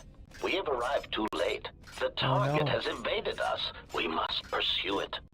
That was good timing. Observation. They have likely escaped aboard the orbital shuttle that has been docked here. The bay control computer likely will have a record of their departure. Query. Have you discovered anything about the shuttle's course? Answer. I have managed to track the shuttle's movement across the SHIELD network. However, the SHIELD network does not stretch over the polar region, which was the shuttle's apparent destination. Statement. Dispatch a unit to the polar region with the last known coordinates and approximate path of the shuttle. They will not escape us again. Hooray! We're gonna get shot again, aren't we? Well, this can't be any worse than last time. So that's the hole in the SHIELD network, huh? Doesn't look like much to me. HK boys talking to each other is hilarious. I love it. Yep. Yay, more blasters. Wait, this isn't right. This looks way too green to be the polar region. Did it really just play the wrong cutscene? You've got to be kidding me. It's not my fault. That was so poorly delivered. Like, that was very clearly supposed to be, like, playing off of Lando. It's not my fault. But it just wasn't. Praise. An excellent shot, even with the prevailing winds. I couldn't have done it better myself. You didn't. You did it. You did it yourself. Assessment. I picked up on the heat forms of the Jedi and their allies. Activate the mines and prime the self-destruct sequences. Uh-oh. Wake up faster. Everyone. Good. Relieved statement. Oh, Jedi, it is good to see you intact. We were concerned that shooting down your shuttle would damage you irreparably. Quick clarification, but now that we have found you, we hope that we can facilitate communications. Unnecessary addendum. And put an end to hostilities. Unnecessary addendum. Oh god, I love HK. Oh man, just the prefixes are just so very clever and they're executed so well. It's they did it again with the Elcor in Mass Effect, which is really similar in a sense, right? They preface everything they say with an emotional tone, which really can make things wildly entertaining. But this, just the dryness of it is just top tier, dry, witty comedy. Anyway, so we being ambiguous, that's one of the things. The other one, which is also a little bit spicy that I often use, is I'll point out the ambiguity of the word love. As you may know, as you probably know, love in English means a whole ton of different things. If you've read C.S. Lewis's The Four Loves, which if you haven't, you should. I'll put a link to it. I'll put a link to it or them, the chapters individually, if I can find it, in the description afterwards as well. Maybe in the philosophy channel in the Discord, maybe. But yeah, I will. I'll put all that together. It's if you haven't read it, you should. But in English, we have this one word "love" that means a whole bunch of different things, right? So, for example, if you say that, you say I love my mom and I love my wife and I love pizza, those better mean three different things, right? Those should mean wildly different things. If they don't, your relationship with at least one of those three things is way off what it should be. So there we go. Love can mean tons of different things, but we use it. We use it and we exploit that ambiguity very often. For example, if we say like love is love, so going off the same sexuality issue. Then another one that I'm going to point out is shifting meanings, and this is where we can get to something like a Mott and Bailey fallacy. But a good example of this might be the term racism or racist can mean all different things. It can mean traditionally, it can mean racial prejudice, right? Negatively evaluating someone on the basis of their race and nothing else. Like thinking less of someone on the basis of their race. That's bad, right? We shouldn't do that. However, if instead we consider racism to be prejudice plus power, that's less bad. It's less bad because it's a narrower range of bad things. Yeah, it's bad because you're so prejudiced, so it's not a good thing. But it's less bad because it covers fewer bad things. It's only talking about this narrow range of things, not something broader. Okay, so we've narrowed it down. We've shifted our focus. And then, more commonly, the sort of critical theory definition of racism, or the critical race theory definition of racism, is benefiting. It's purely structural, right? So you're benefiting from a system that produces non-equitable outcomes. And so what we have here is a definition that has nothing voluntary about it. It has nothing malicious about it, nothing prejudicial about it, and nothing particularly racial about it. Because if this does produce non-equitable outcomes, what that means is that it could, by benefiting, statistically speaking, benefiting white people over black people, if it benefits a black person, if the system benefits a black person in a non-equitable way, then guess what? They're racist. And so to be anti-racist, to oppose this particular system, rather than opposing actions or sentiments or anything like that. And so what we have is a system, a shifting definition, where the term racism has nothing at all to do with the previous definition, but it carries along the sort of psychological baggage of racism is bad, which is true, on the first definition. But on this definition, there's no argument for this being bad at all. None. And so it's not bad. We just want to think of it as bad because we think of racism as bad because we have the previous definition in mind, and so we get that sort of moral evaluation kind of stuck onto the term. And then when we fundamentally change the meaning of the term, that sort of moral evaluation in our psychology sticks to it. That's all that's going on there. And so we are trading on ambiguity or equivocation as a way of coercing assent to propositions that we would otherwise never agree with.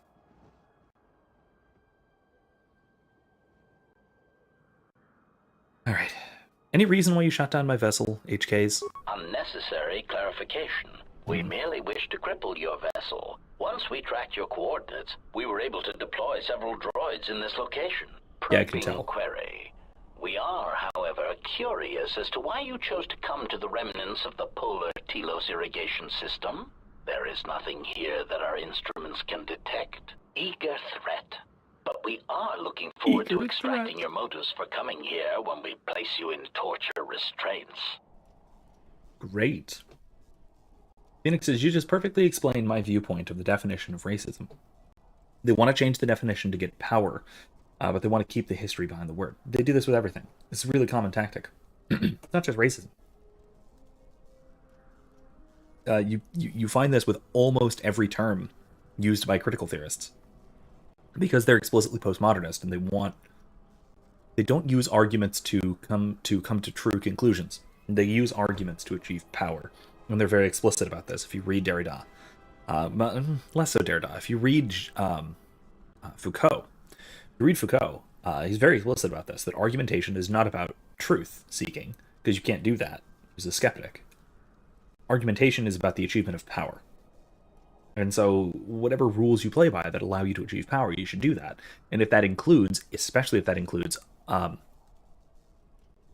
altering the discourse to achieve a new hegemony, then you should absolutely do that. You have almost a moral imperative to do so. And this is where the idea of queering comes from as well. Like queering language, where we basically don't just not recognize, but we invert norms, where we have certain norms and we specifically undermine those norms such that the previously abnormal becomes the new standard. And because it's the definition of the abnormal is its abnormality, when we make that the standard just simply collapses and falls apart. It doesn't create a new standard, it just eliminates the existence of standards as such in our discourse, in our way of discussing. And so our ability to communicate falls apart, except through phrases that invoke power. And so that's what we wind up with. I really hope I wind up saying this in class tomorrow and piss some people off. Because that's part of... Because, to be fair, I did piss some people off last week in a really fun, playful, sort of philosophical way. When we were talking about... when I was talking about the difference between facts and opinions, people got mad because they couldn't wrap their heads around it because look, we are all taught horrifyingly incorrectly about what facts are and what opinions are. We've basically been taught wrong about this since like first grade, pretty much all of us. Phoenix, you're not from the U.S., so maybe you can attest to this. I don't know. I assume so, but maybe not. We all typically learn something like that a fact is something that is proven or demonstrable, that you can know objectively, that you can know based on evidence, right? It's about proof, right? A fact is about proof. Whereas an opinion is something that's not necessarily true, but it might be true for me, not for you. It's something that I think or I feel. And so it's not the kind of thing that is provable, not the kind of thing that's true or false. Hey, everything about that is nonsense. Absolutely every part of that is wrong, entirely. And it's one of those little subversive elements that weasels its way into elementary school education, which is an entirely corrupt discipline in my view, at least in the mainstream. And so, rather, a fact is simply defined, at least in philosophy, and this is, I think, as it should be, and the best way to consider it, a fact is simply a true proposition. It has nothing to do with whether we know about it, and it has nothing to do with whether it's proven. If it's true, it's a fact. Simple as you get. An opinion is also a proposition, so it's the kind of statement which can either be true or false, not both, not neither, but it's the kind of it's a proposition which one holds to be true. Usually we can add a currently to that, right? So a current beliefs, right? Rather than dispositional beliefs, right? Opinions are occurrent. They are things that we assent to actively, rather than just passively would agree with if it were presented to us. And so there we go. Opinions are something that we actively assent to. They're propositions. Phoenix says, that's actually what I was taught in high school. Over time, I've grown to dislike that definition that I was taught. Yeah, good. You should hate it. It's awful. It's wrong. It's absolutely, utterly mistaken. And again, it's one of those little subversive bits of things to corrupt early education. Often, also, I should note, statements of value are often placed in the opinion category. Like really specifically. Any statement of value, whether that's aesthetic value, moral value, or whatever else. It's consistently placed within opinion. And so therefore we're taught to contrast that with fact. And so like this is why we instinctively say, well, there's no fact of the matter as to whether, such and such is right or wrong. Which is just obviously nonsense, but what are you going to do? It's what we were taught from always. Now, the way I point this out is that I usually will provide a pair of propositions. 1. Chocolate ice cream is better than vanilla. 2. I prefer vanilla ice cream to chocolate. And then I point out that I believe both of those propositions are true. I wholeheartedly believe that chocolate ice cream is better than vanilla. And I wholeheartedly believe that I prefer vanilla ice cream to chocolate. This blows like 90% of students' minds. Because they see those things just instinctively in their minds. They see those two propositions as contradictory to each other. And if I say, I prefer vanilla ice cream to chocolate, and I ask, okay, does anyone disagree with me? Invariably, I get about half the class disagreeing with me, which is nonsense, because why would you disagree about my preferences? All I'm telling you is what I like. By contrast, if I were to say chocolate ice cream is better than vanilla, and I ask, okay, who disagrees with me? Some people might disagree if you actually think that vanilla ice cream is better than chocolate, or if you think that better and worse doesn't apply in that matter. In which case you might disagree, but that's also not what they mean. What they usually mean is that they prefer something different. They think of preference and objective evaluation as equivalents. And it's not. Absolutely not. Another go-to example I'll go for this is bad movies, for example. Because we can all think of a bad movie that we like. The Room is the kind of my go-to example, right? The Room is one of the worst movies ever made, if not the worst. And it has a massive cult following, and a lot of people love it. Mostly because it's so bad. But objectively speaking, it's very poorly done. It's poorly made. It's a bad movie. Same with, since we're playing Star Wars right now, The Rise of Skywalker. Rise of Skywalker, Episode 9, was very bad. It was terrible. It was probably the worst Star Wars movie, just from a purely objective standpoint, evaluating the plot, the characters, the consistency, everything about it, basically. Even the cinematography, well, some of the cinematography was okay, but there were problems. Even there were big problems. And so, but I enjoyed it subjectively. I liked it a lot more than The Last Jedi. And that was purely because it was actiony and exciting, and it was fun. I laughed at some things, not the way that Abrams intended me to laugh, but laughed at some things, and because I despised The Last Jedi, because it was what really turned me off from new Star Wars. And The Rise of Skywalker gives a giant middle finger to tons of stuff in The Last Jedi, which I really, really enjoyed seeing subjectively. Objectively, though, it's worse. It's way worse. There's no contest that it's way worse than The Last Jedi in a lot of ways, in basically every way I can think of. Phoenix says, I actually understand that. I think that The Last of Us 1 is a good game objectively. I just don't like playing it subjectively. Yeah, and honestly, I feel the same way about Fallout. Honestly, the whole Fallout series is a series of amazing games. They're fantastic. They're so good. They're well written. They're well structured. The gameplay is wonderful, mostly. I just don't like it. I don't know why. I just don't like it. There are things about it that I just subjectively don't enjoy. So there you go. And I can make that evaluation, and I can say, well, I just kind of have bad taste with respect to certain things. Which is okay. I mean, it's not ideal. You should have good taste. You should strive to have good taste. But if you don't, then that's something you should be aware of, and that it shouldn't color your objective analysis. All right. What are you assassin droids doing here? Self-evident answer. Wherever you try to run, we will be there, armed and ready. Rhetorical query. So the query you have posed to us is one we put to you. What are you doing here, we wonder? Destroying one of you was easy. Wiping out 3 of you might cause me to break a sweat. Hey, Kreia, let's level you up first before we do this. Ah, she got unarmed specialist. Get it? Because she has one hand. God, that was dumb. Sorry. Sorry for even saying that.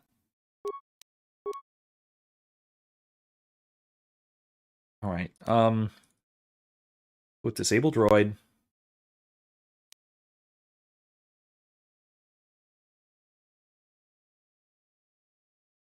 Yeah, disabled droid. Level up again, skills. Hours. He gets 1. Oh, God, we have to be level 18 to get Force Storm. That's so annoying. Alright. Do I get better heal? No. Energy resistance? No.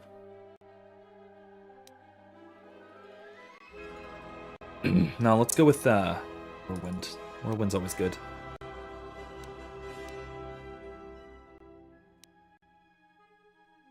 What? No. Let's go, Drain Life. I know it doesn't affect droids, but it will. Will. Accept.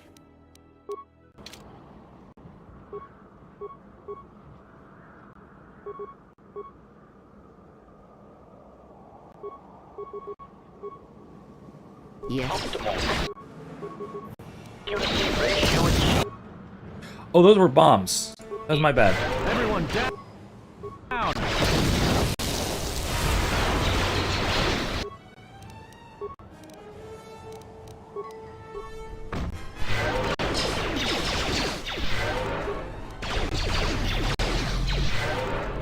More where that came from.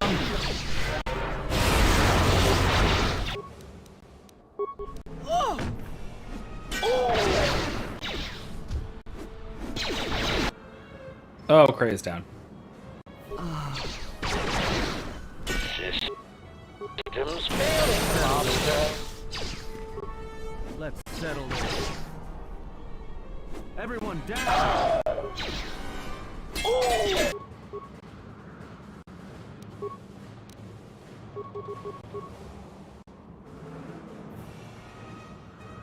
Just say the word.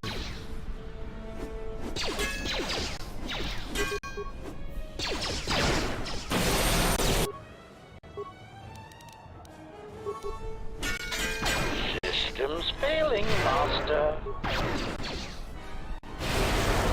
Darn. Okay. More where that came from.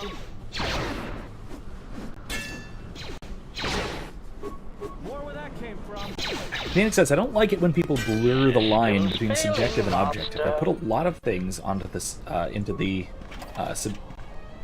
objective with art, for example. And I don't like it when people call the element subjective. Yeah, absolutely. You can describe subjective elements of art. Like, that's a thing you can do. There are subjective elements to art. But there are also objective elements to art. Just say the word. And trying to conflate the two is where we get some of the worst confusions and some of the worst problems with some of the worst problems in, I can't say in our society because that's way too broad and that seems over dramatic, but a lot of the actual problems in our society are because we don't we've relegated art to the subjective. I'm gonna actually, you know what?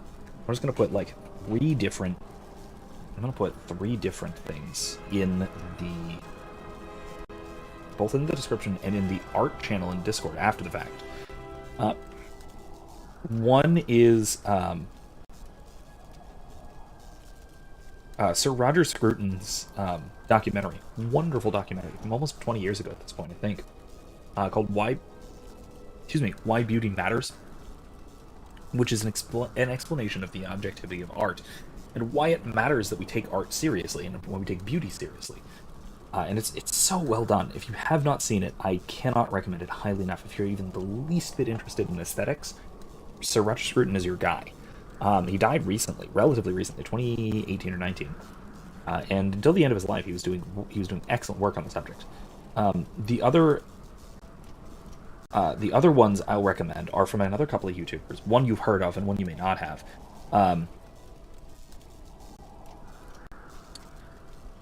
The one you've heard of almost certainly is Mahler. Mahler has a really good explanation of the objectivity, the distinction between objectivity and subjectivity, especially in art criticism. In the first episode of his critique of The Last Jedi. The first episode of his critique of The Force Awakens, not The Last Jedi, The Force Awakens. And it's very good. It's excellent. And he goes over this distinction over the course of like 2 hours or more. And he explains it very thoroughly with myriad examples, and he does it very, very carefully. It's not as philosophically in-depth as something like Scruton, or something like the third one I'm about to mention, but he explains it in terms of his own standards and those standards that he thinks that we should generally follow very, very well. The third is from another YouTuber called the Jolly Viking, a friend of mine that I've known for some time, since before either of us were doing YouTube. I very highly recommend his stuff. The Jolly Viking on YouTube. He's recently been doing a bunch of reviews of the Rings of Power that have been very, very thorough and excellent critiques, episode by episode. Great job. But much, much earlier, and I think this was also... This might have been in his critique of The Rise of Skywalker. It was one of his Star Wars critiques, and I have to look at it. But he also takes an extensive amount of time to lay out the difference between objective and subjective critique, and why this distinction matters from a philosophical standpoint. So he's much more philosophically sophisticated than Muller, who is, again, primarily a media analyst and critic. But it's fantastic. He does a very good job of outlining the importance of this difference. If you follow me, I highly recommend you follow him. He does not have the following he deserves. He is somehow a smaller channel than I am, which is really saying something. This is not a big channel. But he deserves way more followers than he has, so I highly recommend giving him a look. Powder is unconscious by the explosion. You can find refuge. He should recover in time. Well, I hope we can find refuge, and I hope that's what this is.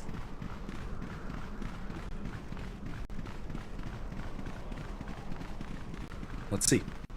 Is it? Ah, there's a door.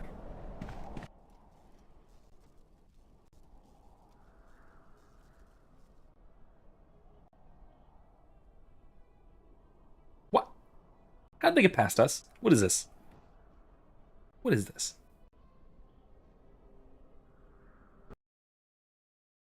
Ridiculous.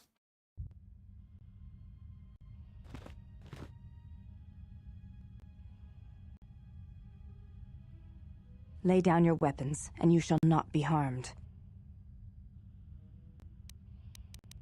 Who are you? I will not warn you again. Drop your weapons, or we shall take them from you. Do as they say. I sense people come to no harm.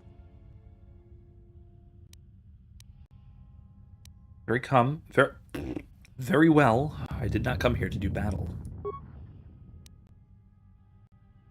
Why is it that everywhere we go, I end up in a cell? I mean, why did they lock us up? What is this place? It is a training ground for Jedi. What? This ice hole? Yes. It bears the semblance of an academy. But where are all the students? Curious. You've got to be joking. What is a Jedi Academy doing out here in the middle of nowhere? It is a place hidden from the galaxy like the academy on Dantooine. But this place... Oh, Atris, you have been clever. Atris? You know, he It's has a none good of your point. concern. Well, the sooner we're That out of basically here, the better. everywhere. Two Actually, crazy literally Jedi everywhere. are more than enough for me. No one told me we were going to be dumped in a nest of Jedi. And what is it about this place that causes you such fear? What do you mean? We're in the Literally middle of every a bunch place of we've Jedi. gone to, he's You know wanted how how to they sell. are. So that, No, I do not. that's odd. Not in the way you seem to. What are you doing? Get out of my head! Stop struggling. Let me Ooh. follow the current. Deeper to its source. Stop! Stop! Ah! Ah, with the fear is mingled guilt. It squirms in you like a worm. And the why? Ah, and there is its heart. You surprised me. I could not feel it before. Your feelings are a powerful shield indeed. Do not worry, Atten. If she is a Jedi, she will forgive. And if she is not, she will not care.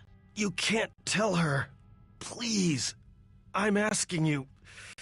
I don't want her to... Think less of you. I hardly think that's possible. Still, there is no shame in what you ask. We all wage war with the past, and it leaves its scars. I will not speak of yours, Atten, but there is a price for such things. What? What price? There are those who wage war and those who follow them. You are a crude thing, murderer, but you have your uses. You know how important this woman we travel with is. Even one such as you can feel it. You will serve her until I release you. And if I refuse? You will not. If you do, then my silence will be broken. And then, Atten, you will be broken. You fear the Jedi, and rightly so. If Atris learns of your choices, you will never leave this place. But whatever fear you hold of the Jedi, know that if you disobey me, that my punishment will make you beg for the death that has long hounded you. Wipe the fear from your mind. You will not find blind obedience a difficult master. You chose it once. You will learn to embrace it again. I don't know how you became such a manipulative witch, but why a vicious old scowl like yourself would even bother with me is a bigger mystery. No game of Dejaric can be won without pawns, and this may prove to be a very long game. You are a slippery one. Your thoughts difficult for even one such as I to read. I suspect the self-loathing that squirms within you gives you a curious strength. Your spirit, as diseased as it is, refuses to allow you to give up, no matter what threats you face and whatever wreckage you leave behind you. I feel you have crossed our path for a reason. Perhaps even you, at the right moment, may be able to turn aside disaster. If so, your potential is not yet spent. Fine.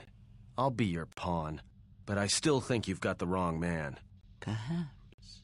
But someone has to fly the ship, and the Force is a hard thing to predict. You have crossed our path for a reason. Our path brought us here for a reason.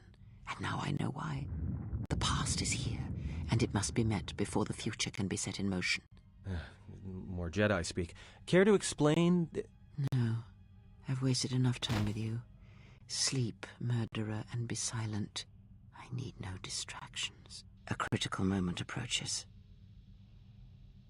Yeah, okay. Yes, Erica, hello. Hello, I agree entirely. Leave my baby alone, you old hag. Atten is your baby? Really? Okay. I mean, he's kind of a slime ball, but okay. Fair enough, I suppose. Yeah. Also, I will say, they did the mind-reading thing much better in the old continuity than in new canon. The new canon is just... I did not expect to see you again after the day of your sentencing.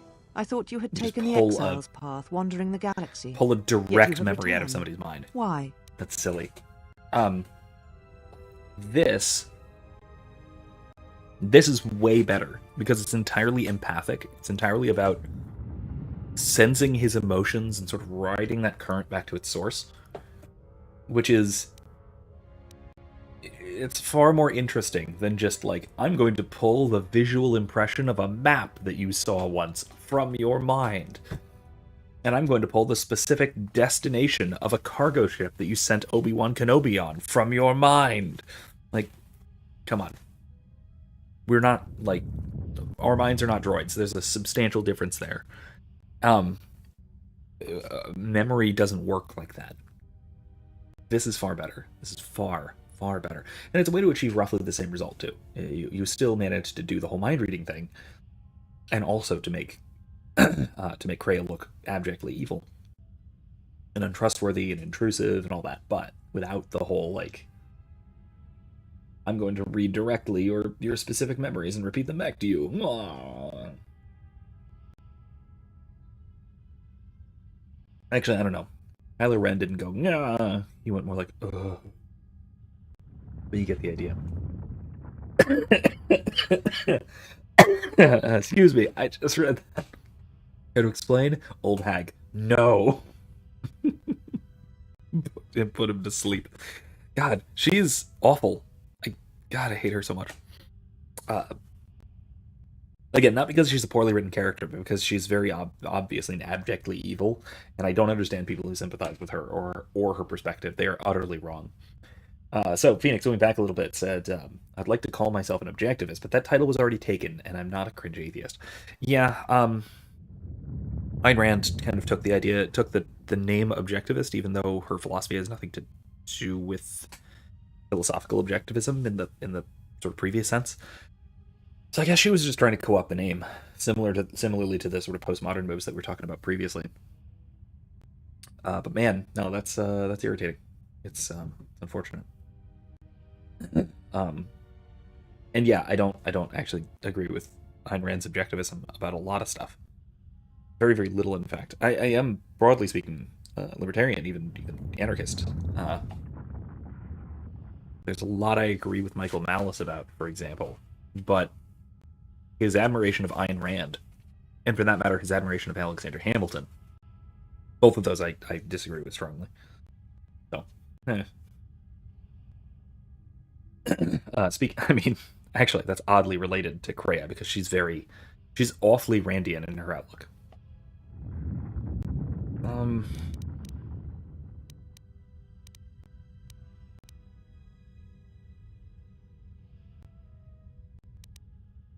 It was not my intention to come here, Atris, or to see you again. Yet here you are. Perhaps you do not know yourself as well as you think. Regardless, your arrival here begs an explanation. Have you come to face the judgment of the Council, as you did so many years ago? Are you finally willing to admit that we were right to cast you out? This has nothing to do with that.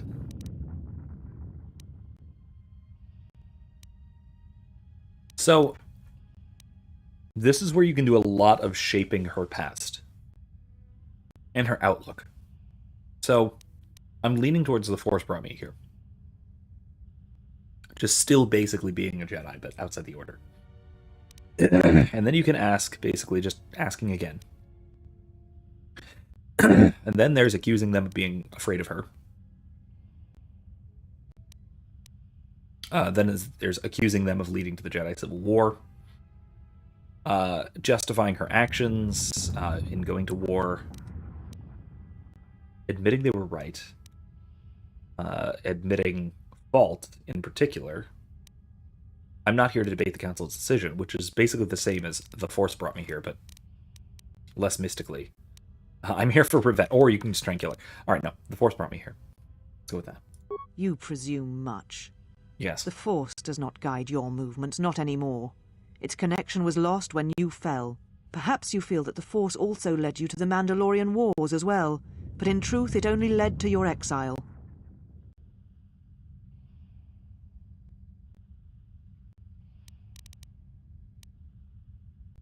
I'm not here to debate the Council's decision. Oh man, there's some new options. The Council wanted to assess the threat while people were dying by the millions. Yeah, that's rough.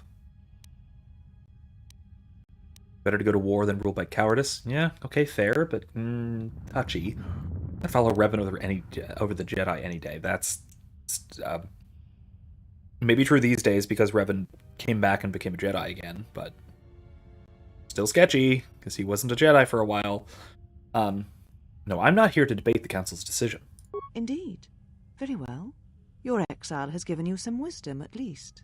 So then answer me. How did you find this place?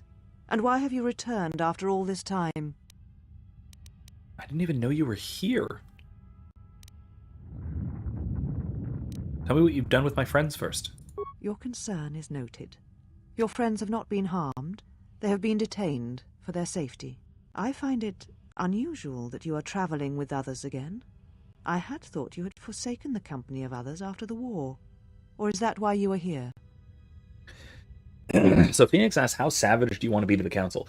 So this game runs the gauntlet between, no, I was right, damn it, you people were wrong, and I was right to go to war, and you were wrong for what you did to me. 2, I was wrong for going to war, but it was still wrong what you did to me. 2, I don't want to talk about this anymore. Let's move on from here. Let's look to the future. We have threats to face now, that's kind of the route I'm going. Or, no, you were entirely wrong, and I deserve exile. Or, you were wrong, I deserve exile. Now I'm going to kill you. That's the other option, which let's not do that.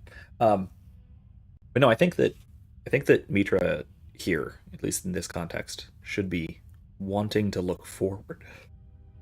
Oh, God, excuse me. Wanting to look forward rather than go back and rehash the decisions of the past, even if they were mistakes. And I think that's the most Jedi thing to do, certainly, living in the moment, looking towards the future, but not letting it determine our reality and determine our focus. I'm looking for my ship, so I can leave Telos. Your ship? Ah, the Ebon Hawk. It is not your ship. Unless you are admitting to the destruction of the Paragus mining facility.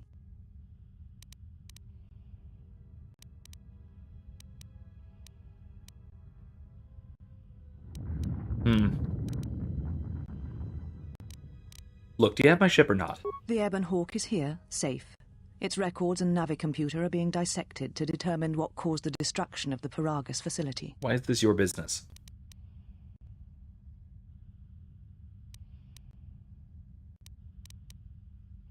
Good luck with the navicomputer. You're wasting your time. We're having some trouble with the navicomputer, but I think with your cooperation, willing or otherwise, that will cease to be an obstacle. If it is your ship, perhaps I should be questioning you as to what happened, and why you destroyed the facility and murdered all the miners stationed there.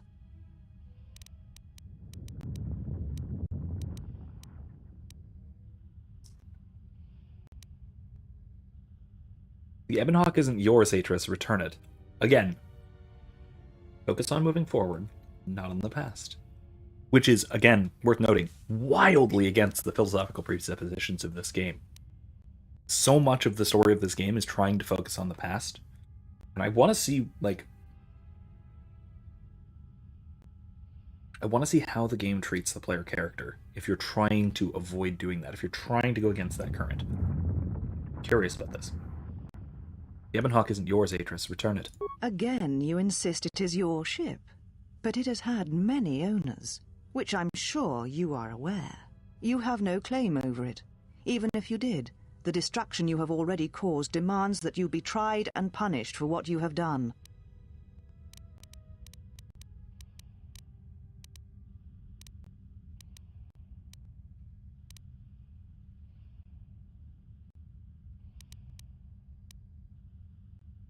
She's going to take this as an admission.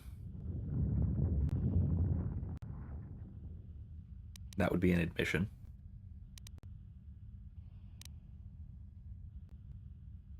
I think I'm not going to allow you to put me on trial again. It's probably the right way to go here, because again, she has no authority about this at all. This is the Republic's business, and they're on their way here, so Karth will figure it out. I mean, presumably Karth will figure it out, I don't know. Yeah, I'm not going to allow you to put me on trial again. It was too much to hope that you may have come here to finally admit the Council was right. Where did you get that? I have always kept it, as a reminder of what can happen when your passions dictate your actions. Oh, really? I've kept it so I would never forget your arrogance and your insults to the Order.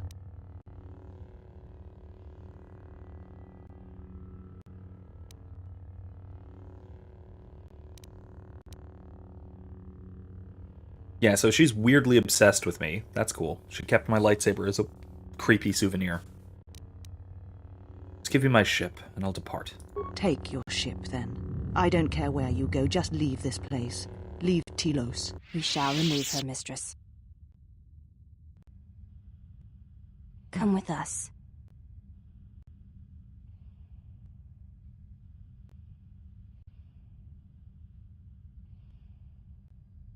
Are you all right, mistress? The exile reminded me of something I had forgotten. Forgive me, mistress, but I must ask. The exile, I've never seen another affect you so strongly. Was she important to you once? We all have our heroes, and when we watch them fall, we die inside. She made a choice once, and I did not. The day we judged her, I stood in the chamber, and she was... Ooh. She was so right. She was so certain of it. I doubted myself, but not now. She will never make me doubt myself again. But now... Interesting. Now I am tired. I must meditate. Of course, mistress.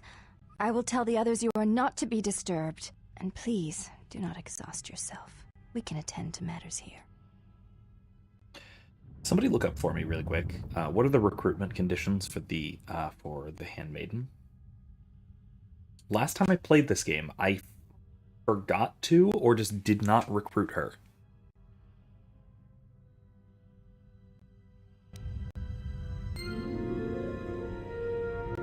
Hey, got light side points. Nice. Where am I on that? Whoa, nice. Good. Doing good. Why have you approached me?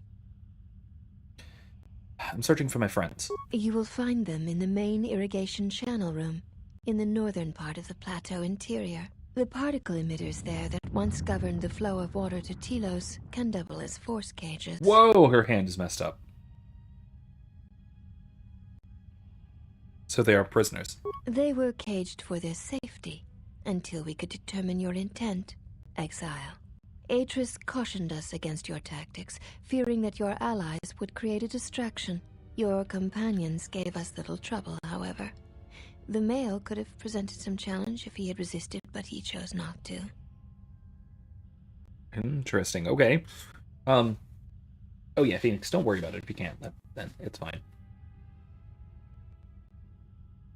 Erica, see if you can. Otherwise, I'll figure it out. I can always figure it out. Who? Atten? Challenge? He has had some Echani training. He masks it well, but when you are in danger, his mask dropped into a stance we know well.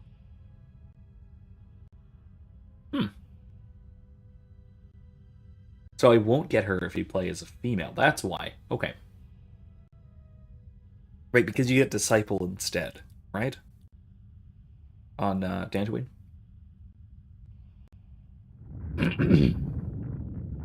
Where would you have gotten that training? I do not know. The Echani forms are known to be taught to military special forces throughout the galaxy. If the source is a mystery to you, perhaps you should ask him. It would be wise to know those you travel with. The Ebon Hawk, where is it? Your ship is stored in the hangar. Atris has given you permission to leave this place and not to return. I had some other questions for you. You may ask. I had some questions about Atris. The mistress? What of her? What can you tell me about her? She leads us. As she rebuilds Telos, she rebuilds the Order, and through them, the galaxy. And how does she plan to do that? We serve the Jedi. We do not question them. Yet, Atris has told us that the work here at Telos may pay for similar efforts in many worlds along the Rim that were destroyed when the Jedi turned on each other. She has said the Jedi Order needs such a foundation if it is to rebuild. She faults the teaching of many of the Jedi Masters as the spark of the Jedi Civil War. Atris has said that if Revan and Malak had been properly instructed in the ways of the Jedi, they never would have fallen, and nor would you, Exile. Interesting. Okay.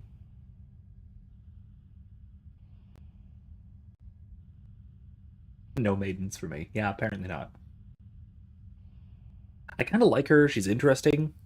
But I do like of the two gender exclusive companions. I do think I like the Disciple more. We'll see when we get to him. He's academic. He's basically an archaeologist. He's an historian who studies the Jedi, which is cool. He's interesting. He's a cool character. Also, he's a really good tank. He's a dual-wielding tank, which is awesome. And if you're light side, you get Mira instead of the Wookiee Hanhar. I almost forgot you could get Hanhar. I almost never played this game dark side. I think I did once. But yeah, Mira's way better than Hanhar. She's way better. HK is in the storage room of the Ebon Hawk. Yes, I know. But you have to find components to repair him, I think. I forget where you can find them. High talk for Atris, considering she never had a Padawan. Atris has chosen instead to focus her efforts on galactic recovery. Once the galaxy breathes again, disciples will come.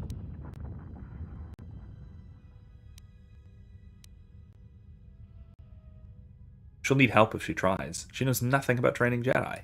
She predicted you would say as much. Oh, okay. She seems to know you quite well. Perhaps you are the one who knows nothing.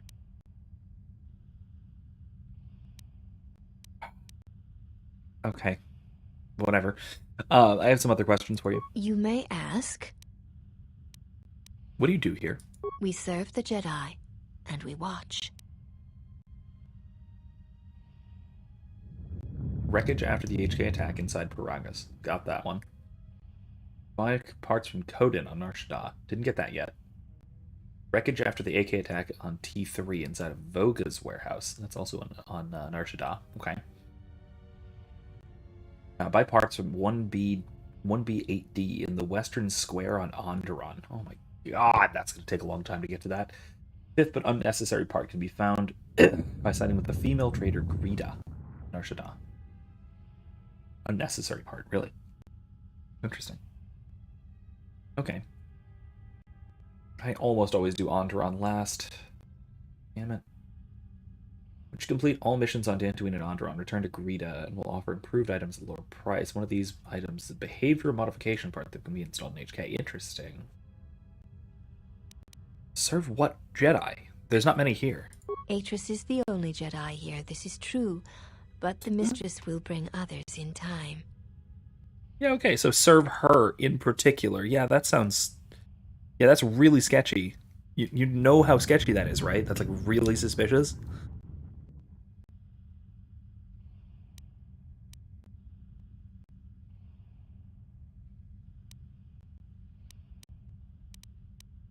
Are you training to become Jedi? I assume you meant no insult. It is forbidden for us to become Jedi. Even if we possessed the awareness of the galaxy that the Jedi possess. We are here because we are not Jedi. That is our purpose. Your purpose? We have taken an oath to never follow the teachings of the Jedi, only to watch those of the Order and carry out Atris's will should it be necessary. Atris believes the new Jedi Order that shall arise here will need to be guarded and watched by those not touched by the Force. She thinks it will give balance.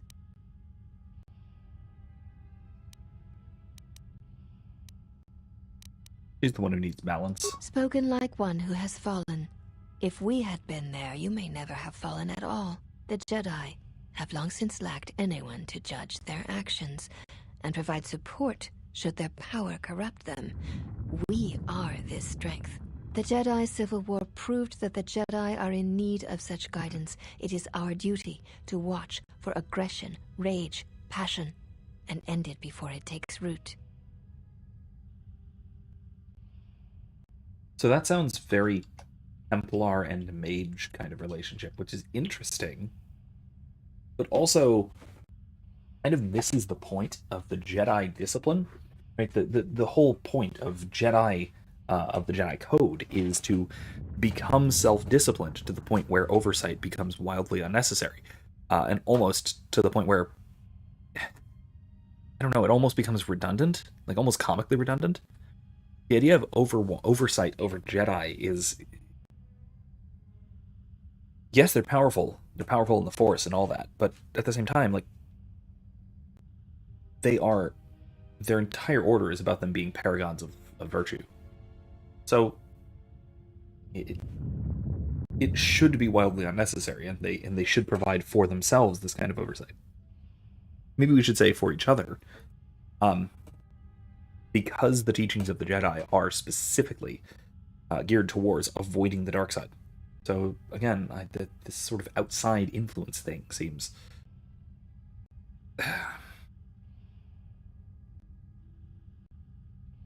it seems backwards. It seems upside down. But Atris is in charge of you, and she's a Jedi. Atris is trusted. She has watched Jedi rise and fall and knows the ways of both paths to see the signs when they begin. She is a worthy one to judge the Jedi when the Jedi refuse to judge their own.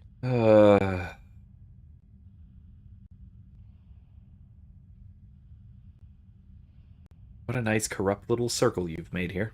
I do not expect a criminal to understand. You have existed outside the circle of the Jedi for too long.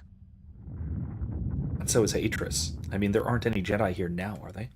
Atris is the only Jedi here, this is true, but the Mistress will bring others in time. Okay. Never mind. I'll be going now. We've gone in a circle at this point. Alright, where to? What is that? That's prison. Let's go there first.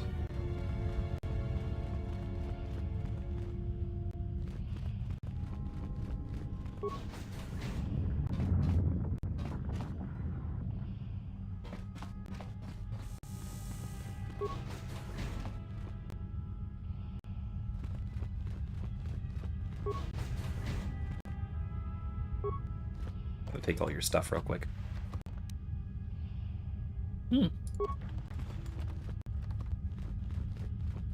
I'm assuming you can duel her here. I think I will. I think.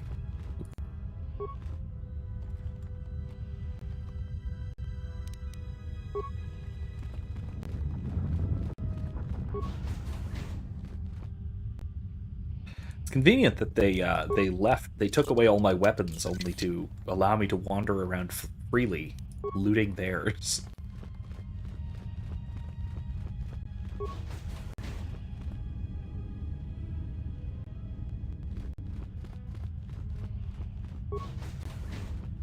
These are cool doors.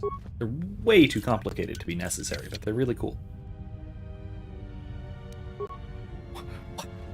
Why? Why do Echani have a grenade in their their private quarters, their containers? This is so ridiculous. Why? Feels like there really should not be grenades back here. That seems ooh. I don't know about that. Oh, and they did let me keep the all my weapons. Never mind. Here we go.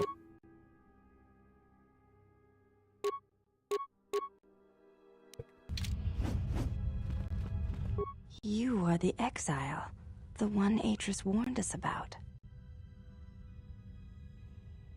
Well, don't believe everything she says. She said you betrayed the Jedi by going to war when it was forbidden to you. You turned on your masters, your teachings, and yourself. She's exaggerating. That is not all she says. She says you know nothing of loyalty to any cause except your own animal instincts, and she told us why you fell to the dark side. I do not walk the path of the dark side. Atris says that you fell to the dark side in the Mandalorian Wars when you gave in to your lust for battle. Once you tasted war, you could not give it up.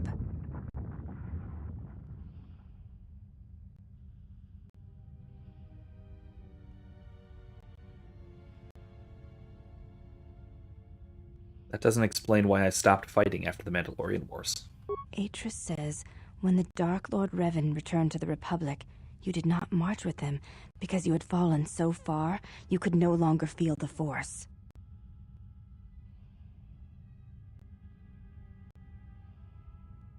I did not march with Revan because it was my choice. So it was a matter of choice then. If Atris has erred in her evaluation of your motivations, it might be best to inform her.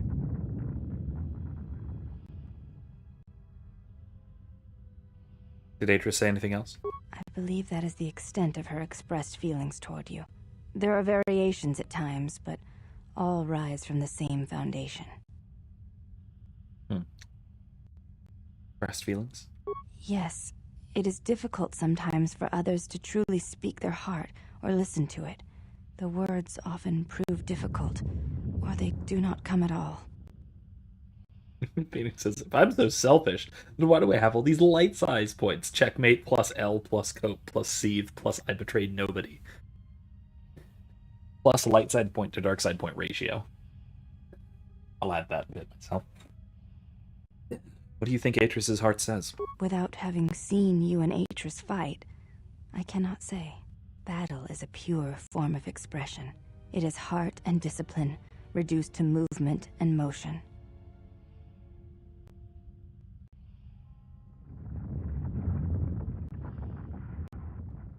So if I fought Atris, then that might make the truth come out. Perhaps. It may prove truer than conversing with words. In battle, the words are swept away, giving way to actions. Mercy, sacrifice, anger, fear. These are pure moments of expression. Yeah, Erica says Atris has some serious hatred issues, very un-Jedi-like. Well, she is Echani. Echani are culturally, as you can tell from Handmaiden here, obsessed with battle, with combat. And that makes the piece of being a Jedi very difficult. However, you would think... Well, I mean, let me put it this way. However, that also might be a bit of foreshadowing to Atris the end of her story, let's say. Erica says, Atris, talking bad about people is libel and a sin. It is, you're right. Particularly untruthfully, but even not necessarily untruthfully, but unnecessarily. Speaking poorly of someone, even if it's true, is it's not libel, it's not disparagement. There's a term for it. There's a specific term for speaking libelously livered lout. I don't think that's it, but that's a good one. There is a specific term for it, and I forget what it is, of disparaging someone truthfully but unnecessarily in the eyes of others. There's a word for it, and I forget what. In such a way that gives them an undue poor reputation. Yeah, you can tell true things about somebody even if they're negative. It becomes wrong when you do that in such a way that it exaggerates their negative qualities, or in a way that would not be edifying to the other people that you're telling them. It would instead mislead them. It's kind of misleading through the truth. It's kind of lie by omission, I guess, or by selective truth telling, but specifically about speaking negatively about somebody. I'd like to ask you something. You may ask. You look different from the other women here. I honor the face of my mother. It is not something spoken of in the company of others. So you have a different mother but the same father? I do not wish to discuss it. If there is something else you wish to ask, you may do so. Interesting. I apologize. I meant no offense. There's no need to apologize. You were merely remarking on something that you saw. There is no wrong in that. If you say so.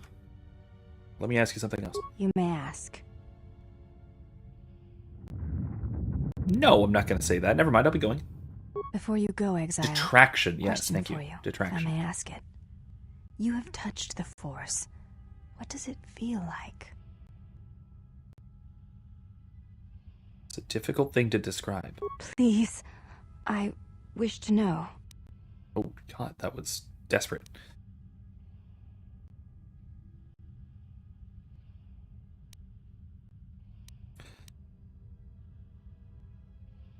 It's like a current that passes through you, carries you with it to all the places it touches. I like that.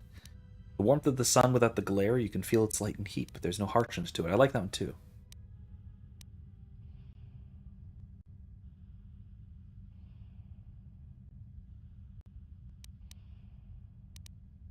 Awakening and hearing the heartbeat of the galaxy for the first time? I don't know about that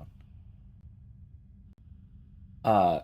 So yeah, I like these. And also, now it's worth noting that they're trying to push this sort of thing, this kind of poetic understanding of the Force, in the High Republic era. But they're making it into a kind of pluralistic understanding of the Force. Rather than it being just different ways of describing the same thing, they're trying to make it out to be as if there are different experiences of the Force and different traditions within the Jedi and all that stuff. Which I'm just like, no, stop. This is just because experience of the Force is inherently internal. It's subjective in the sense of it's one's own perception of things. You're gonna have different metaphors for it, kind of obviously. And so this kind of thing, these different ways of describing the same kind of thing, I really, really like, and it was done very well in the old expanded universe. Now, new canon, again, it's another aspect that they're taking this idea, acting like they came up with it, and doing it poorly. So, okay, Erica says, in Christian theology, detraction is the sin of revealing another person's real faults to a third person without valid reason, thereby lessening the reputation of that person. Except it's not even real faults, it's exaggerations to the point of lies. Okay. I mean, in the end, it's literally breaking the 8th commandment, bearing false witness against your neighbor. Yeah. Oh, alright, well, I will see you next time, Path of Phoenix. You won't see the King Tom stream. Alright, well, feel free to come back and watch the replay if you want to catch up and join us again next time. Feel free to do that. It is always still going to be up there. So, by all means, watch it and come back. Calumny, harming the reputation of others by remarks contrary to the truth, giving occasion for false judgments concerning them. That would be contrary to the truth, though. I'm thinking it would be detraction, which is the one where you say true things, but in a way that misleads. I think that would be it. So I like this one. It is a current that passes through you and carries you with it to all the places it touches. I see. Thank you, Exile. I appreciate you sharing your knowledge with me. It was my pleasure. Actually, you know what?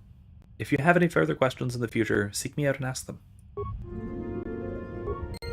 I got light side points for describing the Force in a light sidey way. I don't know if that's actually what it's from, but that's kind of what it seems like. All right, let's gather up our companions who are now sleeping. Did you find what you came for? And get on out of here. That depends. What was I supposed to find here? There was something from your past here, something unresolved. I feel we did not come to this place by chance. You were led here. This woman who resides here, she did something to you once, something that hangs upon you still.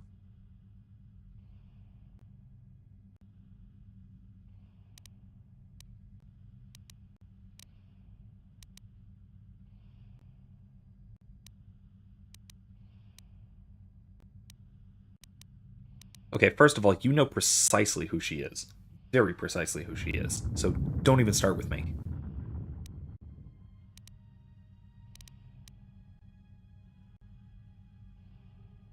She was one of the council who cast me out of the Order and wanted to punish me even further. I see it now. The act has left its marks. Be warned. Unresolved events from our past can create wounds in the present and the future. And more importantly, they can distract you, weaken you. It could prove fatal against the enemies we face. I've heard enough. Let's go. Very well. Let us depart.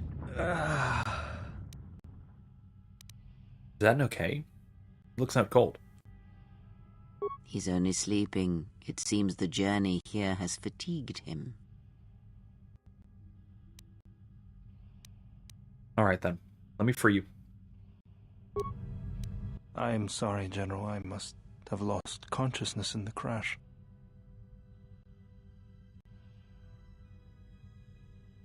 There's nothing to apologize for. Are you sure you're okay? I'm fine, General.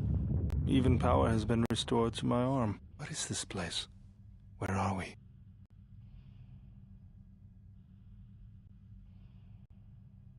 A Jedi Academy, concealed on the northern pole of Telos. This must be where I had detected the energy readings before, and the drain to the restoration shields. This room, this place, it looks part of a huge polar irrigation system, possibly planet-wide, like the one on Coruscant.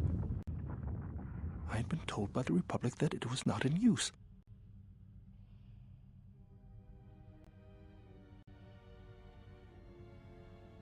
Are you well enough to travel? I am, General. If you wish, I may travel with you, or join you at the ship. Come with me then, I could use your help. Very well, General. Choose your 2 party members. I'll bring Freya and Bowder. Atten can meet us at the ship, get the thing started. Influence gauge. Very nice.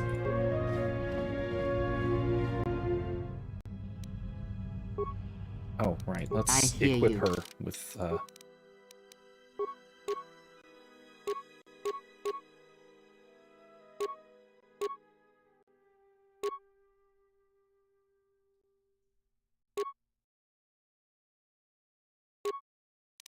Oh, no, she has it. Okay. All right, fine.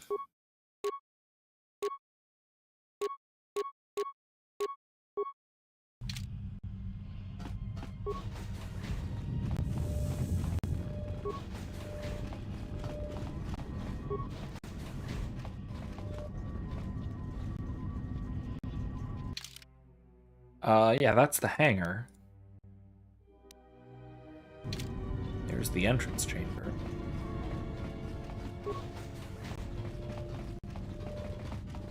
I will say it's kind of unfortunate that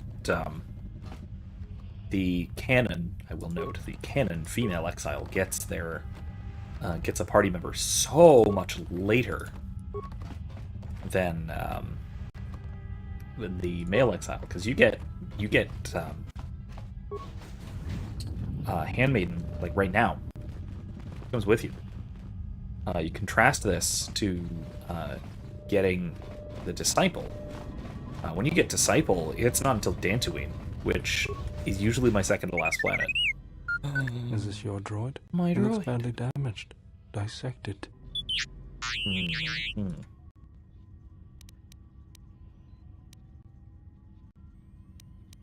behavioral core. They didn't memory wipe you, did they?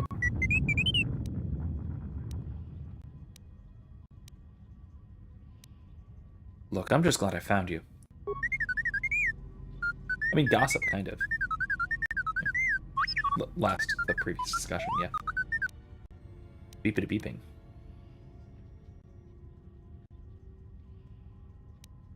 Wait, she downloaded what from you? Why would she want what's in your memory core?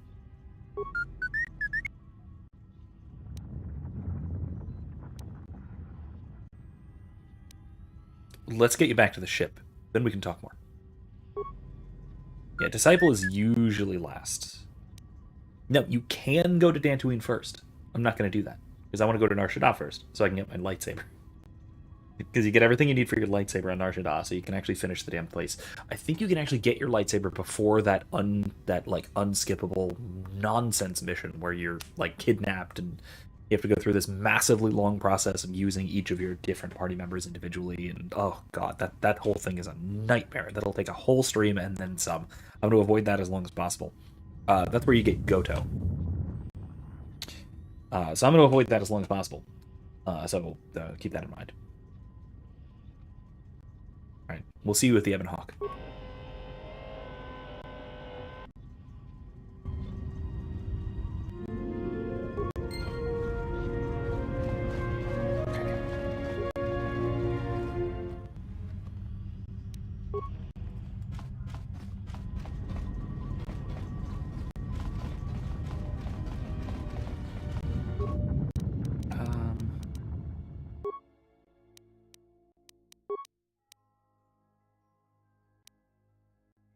I have 20. I don't have any advanced med packs.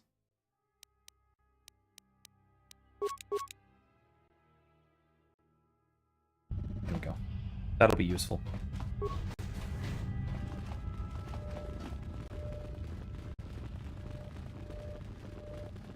Alright, let's get to the ship, and then we'll wrap up for the night.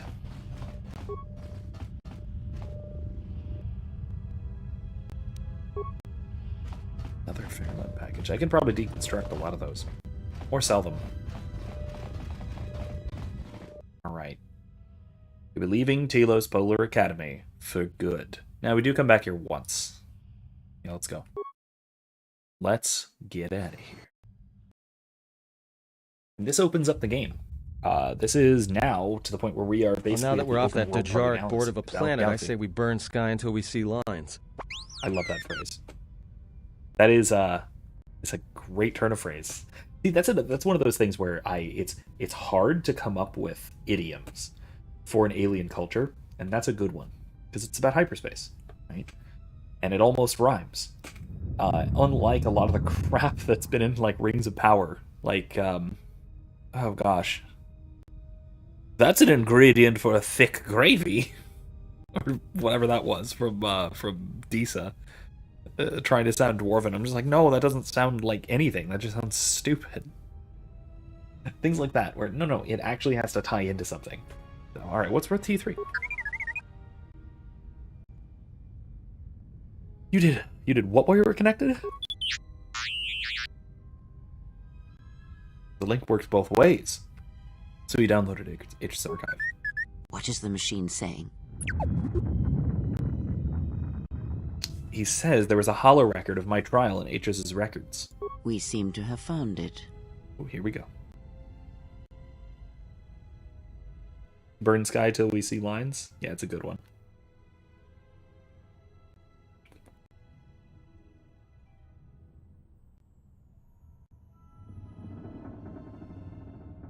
Do you know why we have called you here?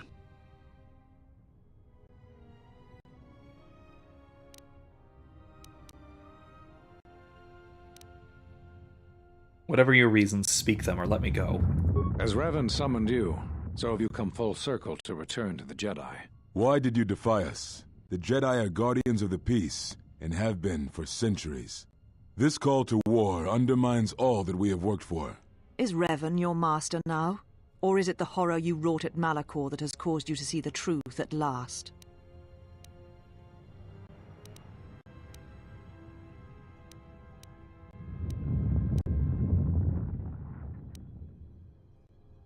You were not at Malachor. You'll never understand.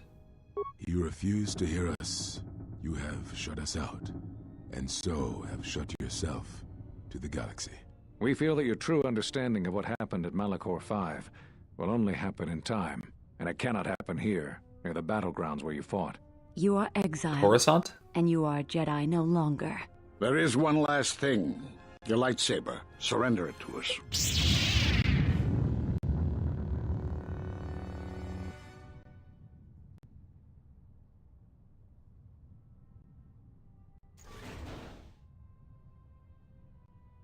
Stabbing it into a statue. Much defiance in that one. You were correct, Kavar. When she was here, I felt it. It was as if she was not there, more like an echo. Revan's influence has grown amongst the youngest of the Order. He speaks to their passions, not their sense. The war has touched them. Many of them have found themselves in the war against the Mandalorians. It is as I feared. And I fear that we have played into the hands of the enemy. We have not lost a Jedi this day. You felt it. She has lost herself. She is no Jedi. She walked Revan's path, but she was not strong enough. I fear it is our teachings that may have led Revan to choose the path he did. We are not the ones who taught him. We take responsibility, Atris, not cast blame. The choice of one was the choice of us all. Revan's teacher intended no harm, and Revan had many teachers since. Yet they all stem from the same source. Her teachings violated the Jedi Code and lead all who listen to the dark side, as they did the exile. That you is are true. Wrong. The dark side is not what I sensed in the exile.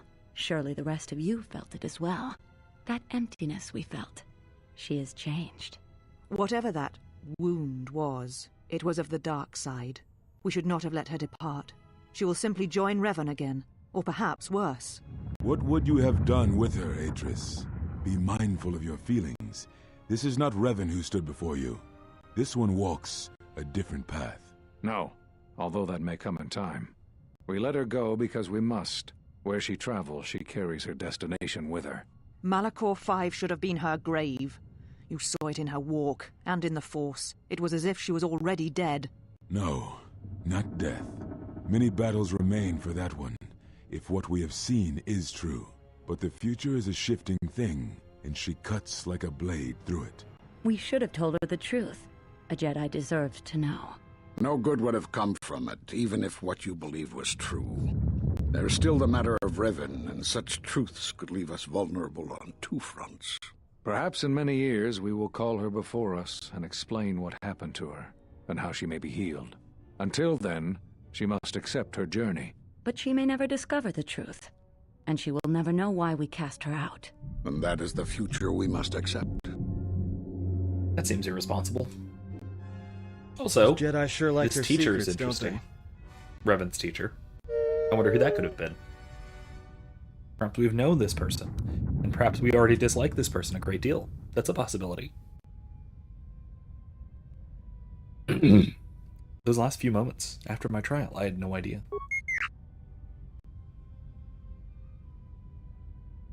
If you find anything else, let me know. The Exile basically has Force PTSD. Like, way crazy Force PTSD. Basically, she blew up a planet. She blew up Malachor 5. The how and the why is complicated, and we'll get to that. That'll get gradually revealed throughout the game. Basically, she just destroyed an entire planet and everyone on it. And it was mostly accidental. She was intending to destroy the Mandalorian fleet in orbit, but the weapon, the super weapon, basically misfired and destroyed the planet, if I recall. And so she lives with that horrifying guilt, which created a wound in the Force, basically. Atris has a list of all the missing Jedi? Sure, display it.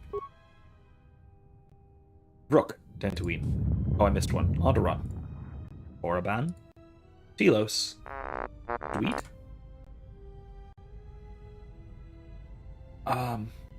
Erica says, I wonder if the wound she has is like an allegory for the change soldiers have when in war. Like looking at pictures of soldiers before and after World War One. Yeah, actually, I think there's something to that as well. Because war clearly changed her, and not for the better. Not necessarily for the worse either. She just became diminished in a sense, which is very much what we see here, and that's a lot of what that discussion was, right? So it's not that she went to the dark side. It's not that throughout this journey of her going through the Mandalorian Wars, it's not like that caused her to fall to the dark side, but rather it's more like she lost the Force, literally. And that's a lot of what we see in soldiers with PTSD, especially severe PTSD, is that it's not like they turn to evil. They become horrible. They just fade. They just become diminished, in a sense. They experience a great loss and they can't come back from it. And that's kind of what we see with her, with the exile. That it's not like she fell to the dark side. She lost her connection to the Force because she became a wound. She was wounded, and she became a wound through the horrors that she experienced, through the horrors that she even inflicted, the horrors of war. Those Jedi were all on the council that exiled me. A strange coincidence. No, it is no coincidence. There is some larger plan at work here. I don't trust and we are coincidences. Walking into it. This is too convenient to be anything but a trap.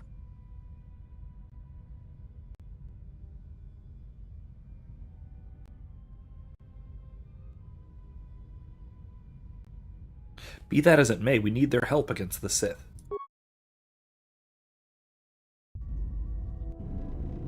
General, is there a reason you don't carry a lightsaber anymore? It was taken from me. That's not your lightsaber anymore. That belonged to someone who served Revan in the wars, not the person you are now. You could build another one, if you wanted to, but you know that. Yeah, Eric said, like Vietnam, Betsy refused to talk about literally anything they experienced during the war. Yeah, and actually, that's something I mentioned before, earlier. I mentioned this on the Discord and a little bit earlier, that I finally finished watching Stranger Things Season 4, which was really good. And one of the only little bits about Hopper's storyline that I actually liked was when he talks to another... he talks to somebody. I don't want to spoil too much. But he talks to somebody about... him having been in Vietnam and how he worked with Agent Orange, the defoliator, basically, which, man, and he only came to realize what it all did well after the fact, and that he still sort of bears the scars of that, both emotionally and even physically, because the stuff is horrifyingly toxic, as it turns out. And so yeah, it's the kind of thing that it only came up now in the 4th season of the show, because he never talks about that sort of thing, and now it kind of comes to explain a lot of the trauma behind his character. And really, that applies to a lot of the characters in this season. They're all dealing with some kind of backup trauma. All right, and why wouldn't I? I don't know, build a General, lightsaber. but whatever the reason, you should put it behind you. I know this. A lightsaber is part of who you are. Without it, you're not complete. Okay. Very well. To begin, there's some parts I'll need. I think I can help you out there. I happen to know the parts you need. Oh, good. Since when did you become an expert on lightsabers, though? I spent a lot of time around Jedi during the war. None of them would let me take their lightsaber apart, but I did learn about their construction. We need a power cell, emitter matrix, lens and focusing crystal. Though I have to admit the crystal is beyond my means. Never did understand them. Those parts are fairly common, though a Jedi once told me that it's best if your lightsaber reflects you, and if it is constructed of things that identify it as your own. Just bring the parts to me before you get started building it.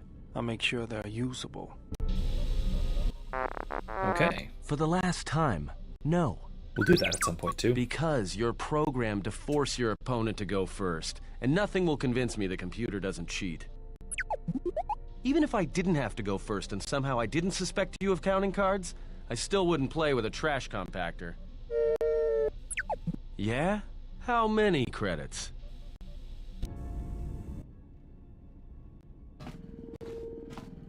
Got a minute? I'm a little busy here. What is it? Won't take more than a minute. There's a lot going on here. All right, I'll work while you talk.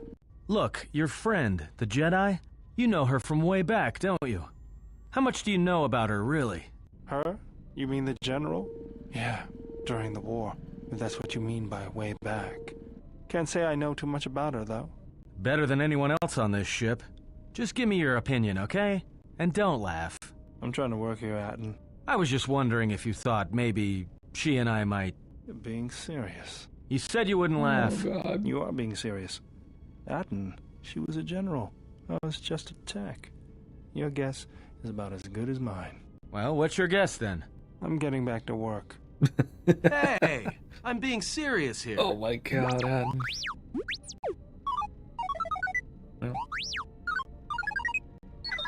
You're laughing at me?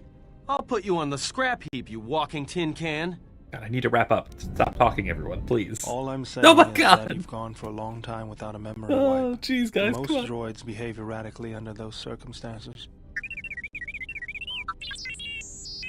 I know that, but I'm fixing everything else around here, so I may as well take a look at you, too. What was that? That's what I'm talking about. That is not normal droid behavior. Utility droids tend to have a habit towards developing personality quirks. I am not pushing you around. I just wanted to see if there was anything I could do to upgrade your functionality. That sounds like a good idea to me. Or actually, you know what? Don't worry. Bowder probably knows what he's doing.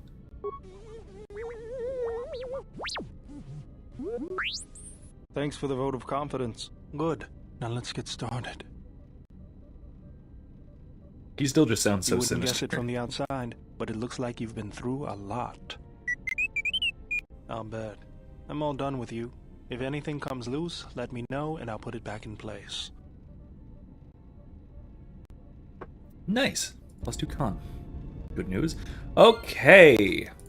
And there we go. That's all the time we have. That's way more than all the time we have, in fact. So you know what? I'm going to call it there. I'm going to call it there for tonight. So, first of all, thank you all so much for joining me. If you would like to, as I said, contribute to what I'm doing, help me keep going, keep doing what I'm doing. If you're enjoying this, if you're gaining anything from it, this or any of the other stuff that I've been doing, that includes any of the latest videos, whether that's the one on fiction and Divine Providence, or the audiobook, or anything like that. I always appreciate anything, any donations you can throw my way, right down there, in the description and right at the bottom of the screen. Otherwise, I'm certainly looking forward to starting Kingdom Come Deliverance with you guys on Thursday. And hopefully, I'm looking at also streaming live both to YouTube and to Twitch, starting on Thursday. If that is the case, if I can get that set up, then you're welcome to join me here as well. I will keep an eye on the chat here. Don't worry, I'm not switching over to Twitch. So I'm going to try and simulcast to both. So do keep an eye out wherever you prefer to watch, whichever your platform of choice happens to be, here or there, whichever it might be, whichever you prefer.